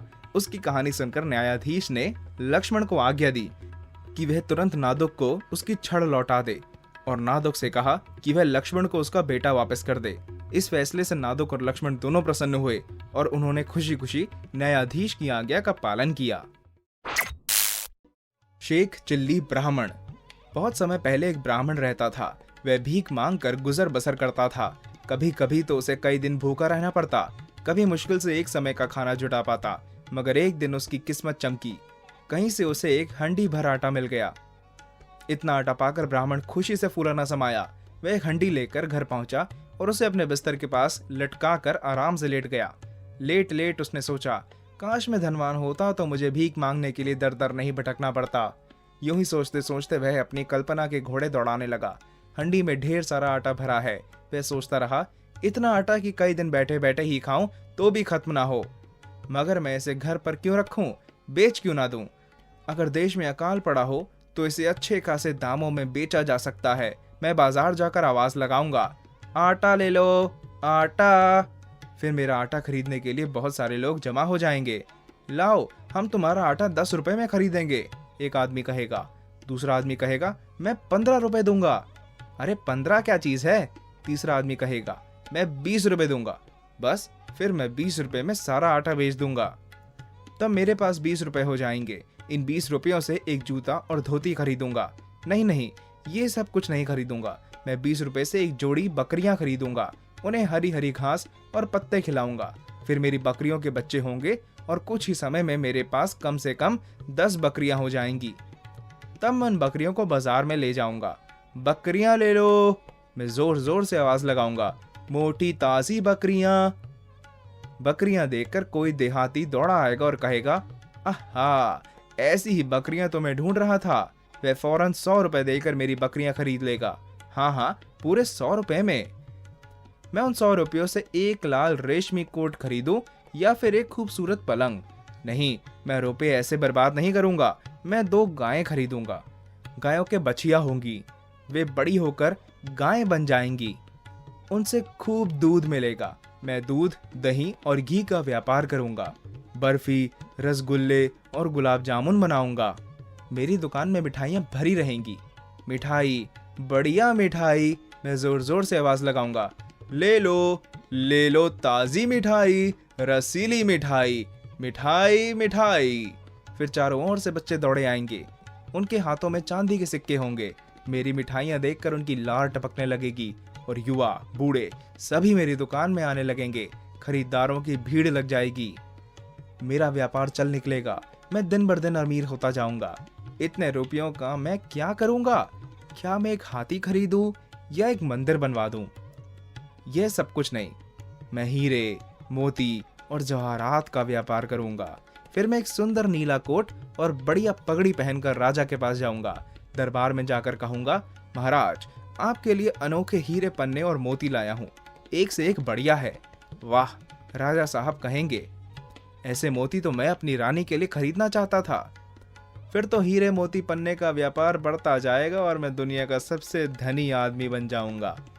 तब मैं एक खूब बड़ी हवेली बनवाऊंगा उसके चारों ओर बाग बगीचे होंगे, आम के पेड़ और सुंदर गुलाबों की क्यारियां होंगी। एक स्वच्छ तालाब होगा जिसमें लाल, नीले और पीले कमल खिले होंगे। पानी में दूध जैसे सफेद हंस तैरा करेंगे। फिर एक से एक धनी लोग मेरे घर आएंगे, कहेंगे हमारी बेटी से शादी कर लो। मैं कहूँगा नहीं। तब स्वयं राजा अपनी बेटी का रिश्ता लेकर आएगा। फिर सुंदर, सलोनी, कजरारी आंखों वाली राजकुमारी से मेरी शादी हो जाएगी। कुछ दिनों बाद हमारा एक लड़का होगा, फिर दूसरा लड़का और एक लड़की होगी। मैं बाग में अपने बच्चों को खिलाऊंगा। जब मैं थक जाऊंगा तो अपनी पत्नी से कहूंगा, अब तुम बच्चों के साथ खेलो। मगर मेरी पत्नी अपने कामों में फंसी होगी और बच्चे मेरे पीछे लग जाएंगे। परंतु आराम करते समय मुझे यह पसंद नहीं होगा। मैं डांट कर उन्हें भगा दूंगा। लेकिन बच्चे तो बच्चे ही ठहरे। शैतानी पर मुझे गुस्सा आ जाएगा। मैं एक छड़ी लेकर उन्हें पीटूंगा और पीटता ही रहूंगा। यह कल्पना करते हुए कि वह अपने बच्चों को पीट रहा है, ब्राह्मण ने हवा में अपना हाथ चलाना शुरू कर दिया। हाथ लटकी हुई आटे की हंडी में जा लगा। धम! मिट्टी की हंडी जमीन पर गिरकर टुकड़े टुकड़े हो गई। सारा आटा फर्श पर फैल गया। इस आवाज से उसकी पिनक टूटी। वह हड़बड़ाकर उठ बैठा। उसने चारों ओर घूर कर देखा। ना तो उसे कोई राजकुमारी दिखी, ना हवेली, ना बाग बगीचे और ना ही बच्चे। बस चारों ओर टूटी हंडी के टुकड़े पड़े थे और सारा आटा फर्श में बिखरा पड़ा था। मूर्ख विद्वान। बहुत समय पहले किसी नगर में 4 मित्र रहते थे। उनमें गहरी दोस्ती थी। वे हमेशा साथ साथ रहते थे। उनमें से 3 व्यक्ति बड़े ही विद्वान थे। उन्होंने इतना कुछ सीखा पड़ा था कि आगे और सीखने के लिए कुछ नहीं बचा। परंतु इतने पढ़े लिखे होने पर भी उनमें सामान्य बुद्धि बिल्कुल नहीं थी। इन तीनों के विपरीत चौथा इतना पढ़ा लिखा तो नहीं था, पर उसमें अक्ल और समझ कूट कूट कर भरी थी। एक बार चारों मित्र आपस में विचार विमर्श कर रहे थे कि किस प्रकार अपने ज्ञान का लाभ उठाकर धनोपार्जन करें और जीवन को सुखी बनाएं। बातचीत के दौरान पहले विद्वान ने कहा, हमें दूर दूर के देशों की यात्रा करके दुनिया के भिन्न भिन्न लोगों के बारे में जानकारी हासिल करनी चाहिए। हो सकता है कि इस यात्रा में हमें किसी राजा या धनी की कृपा प्राप्त हो जाए, तब हम आसानी से मालामाल हो जाएंगे। दूसरों ने यह बात मान ली। तब पहले विद्वान ने कहा, हम 3 जने तो सब विद्याएं पढ़े हैं, इसलिए हमारा सफल होना भी निश्चित है। लेकिन इस चौथे का क्या होगा? यह तो निरव बुद्धू है। इससे कुछ होना तो दूर रहा, सदा हम पर बोझ ही बना रहेगा। इस पर दूसरे विद्वान ने कहा, हमारा हित इसी में है कि इसे घर पर ही छोड़ दिया जाए। लेकिन तीसरे विद्वान ने कहा, दोस्तों के साथ ऐसा बर्ताव करना उचित नहीं है। यह सच है कि इसने पढ़ने लिखने में कभी ध्यान नहीं दिया, पर यह हमारा बचपन का मित्र है, हम इसे छोड़कर नहीं जा सकते। इस तरह आपस में तय करके वे चारों दोस्त साथ साथ लंबी यात्रा पर चल पड़े। चलते चलते वे एक घने जंगल में जा पहुंचे। इस जगह किसी जंगली जानवर की हड्डियां बिखरी पड़ी थी। हड्डियों को देखकर एक मित्र ने कहा, ये देखो, यहाँ किसी जानवर के अवशेष पड़े हैं। यह हमारे ज्ञान को परखने का सुनहरा मौका है। आओ हम इस जानवर को जीवित कर दें। इस पर पहले विद्वान ने कहा, मैं इसकी हड्डियों का ढांचा तैयार कर सकता हूँ। दूसरा बोला, मैं उसमें मांस, मज्जा और रक्त भरकर चमड़ी चढ़ा दूंगा। तब तीसरे विद्वान ने कहा, मैं इसमें प्राण फूंक सकता हूँ। फिर क्या था, पहले ने हड्डियों को जमा कर ढांचा तैयार कर दिया, दूसरे ने उसमें चर्म, मांस, मज्जा और रक्त भर दिया। जैसे ही तीसरा उसमें प्राण फूंकने के लिए आगे बढ़ा, वैसे ही चौथा आदमी चिल्लाकर बोला, ठहरो, इसे जिंदा ना करो, देखते नहीं यह तो शेर है। इस पर तीसरा विद्वान नाराज होकर बोला, मूर्ख, तुम मेरी विद्वता पर संदेह करते हो, मैं इसे जीवित करके ही छोड़ूंगा। तो फिर थोड़ा रुको, चौथे ने कहा और दौड़कर एक ऊंचे पेड़ पर चढ़ गया। तीसरे ने शेर को जीवित कर दिया। वह एक खूंखार शेर था। जीवित होते ही उसने तीनों को सामने देखा। वह दहाड़कर उन पर झपटा और तीनों को मार डाला। जब शेर वहां से चला गया, तब चौथा आदमी नीचे उतरा और अपने घर वापस लौट गया। पुनर्मूषिका। बहुत समय पहले गंगा नदी के तट पर एक आश्रम में अनेक ऋषि मुनि रहते थे। उनके गुरु बड़े ही विद्वान और सिद्ध पुरुष थे। वे अपनी शक्ति से तरह तरह के आश्चर्यजनक चमत्कार कर सकते थे। एक दिन गुरुजी गंगा स्नान कर नदी तट पर प्रार्थना कर रहे थे। तभी आकाश में उड़ते हुए एक बांस के पंजों से छूटकर एक चूहिया उनके हाथों में आ गिरी। वह भूरे रंग की, लंबी, लहरदार पूंछे और चमकीली आंखों वाली चूहिया थी। तपस्वी को चूहिया बड़ी अच्छी लगी। उन्होंने अपने मंत्र से चूहिया को एक सुंदर कन्या बना दिया। वह उस कन्या को घर ले गए और अपनी पत्नी से बोले, तुम्हें हमेशा एक बच्चे की इच्छा रही है, लो, यह हमारी बेटी है। अब इसे प्यार और यत्न से पालो पोसो। बेटी पाकर तपस्वी की पत्नी बहुत प्रसन्न हुई। उसने कहा, मैं इस कन्या को राजकुमारियों की तरह पालूंगी। कई वर्ष बाद बच्ची बड़ी हुई। वह देखने सुनने में बड़ी सुंदर थी। तपस्वी और उनकी पत्नी ने सोचा कि अब बेटी का ब्याह कर देना चाहिए। तपस्वी ने कहा, हमारी बेटी का वर संसार का सबसे बड़ा आदमी होना चाहिए। मेरे विचार से सूर्य इसके लिए सबसे अच्छा वर होगा। उनकी पत्नी को भी यह बात ठीक जची। तपस्वी ने अपने सिद्धि की शक्ति से सूर्य को बुलाया। सूर्य तुरंत धरती पर उतर आया। सूर्य ने पूछा, हे तपस्वी, आपने मुझे क्यों बुलाया? तपस्वी ने कहा, मैं आपसे अपनी बेटी का विवाह करना चाहता हूँ। मेरी बेटी गुणवान, वह अति सुंदर है और आपकी वधू बनने की योग्य है। उस समय तपस्वी की बेटी पिता के पास खड़ी थी। वह सूर्य के उत्तर देने से पहले ही नाक भौं सिकोड़ कर बोली, मैं इनसे विवाह नहीं करूंगी। इनके शरीर में इतनी गर्मी है, मैं तो भस्म हो जाऊंगी।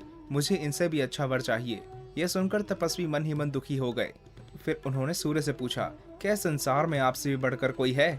सूर्य ने कहा, हाँ है, मुझसे बढ़कर बादल है। जब वह मेरे सामने आता है तो मेरा चमकना बंद हो जाता है। इसके बाद तपस्वी ने बादल को बुलाया। तपस्वी की पुकार सुनते ही बादल चटपट पृथ्वी पर उतर आया। हे तपस्वी, आपने मुझे बुलाया? बादल ने आते ही पूछा। लेकिन इससे पहले कि तपस्वी बादल से कुछ कहते, लड़की उनकी बात काटकर बीच में ही बोल पड़ी, नहीं नहीं, मैं इस धुंधले काले डरावने बादल से शादी नहीं करूंगी। मुझे इससे भी बढ़कर पति चाहिए। तपस्वी ने बादल से पूछा, क्या संसार में आपसे बढ़कर कोई है?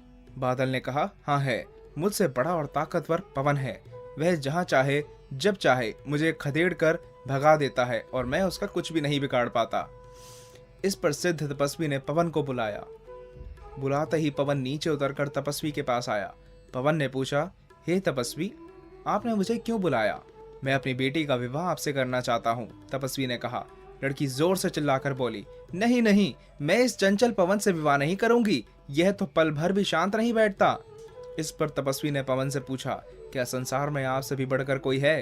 पवन ने कहा, हाँ है, मुझसे बड़ा पर्वत है। वह इतना ऊंचा और ताकतवर है कि मैं ना तो उसे हिला सकता हूँ और ना उसे पार कर सकता हूँ। इसलिए मैं उसे अपने से अधिक ताकतवर मानता हूँ। यह सुनकर तपस्वी ने पर्वत को बुलाया। पर्वत भी उसी समय वहां आ गया। उसने पूछा, हे तपस्वी, आपने मुझे क्यों बुलाया? लेकिन पर्वत को देखते ही लड़की पैर पटक कर कहने लगी, नहीं पिताजी, नहीं, यह कितना बड़ा, कितना रूखा सूखा और बेढंग है। मैं इसके साथ शादी नहीं कर सकती। मुझे इससे बढ़कर ज्यादा अच्छा पति चाहिए। तपस्वी ने पर्वत से पूछा, इस संसार में आपसे भी बढ़कर कोई है? पर्वत ने कहा, हाँ है, मुझसे ताकतवर चूहा है। यह सच है कि मैं बहुत बड़ा, मजबूत और सख्त हूँ, लेकिन चूहा छोटा होने पर भी मुझे खोद कर बिल बना लेता है। तब तपस्वी ने चूहे को आवाज लगाई। चूहा फौरन फुदकता हुआ भागा आया। लड़की चूहे को देखते ही फूली ना समाई। उसने कहा, पिताजी, जिसे मैं चाहती हूँ वे ये ही है। इन्हीं से मैं शादी करूंगी, इन्हीं के साथ रहूंगी। तपस्वी ने सोच विचार कर अपने मंत्र बल से उस लड़की को फिर से चूहिया बना दिया और चूहे के साथ उसका विवाह कर दिया।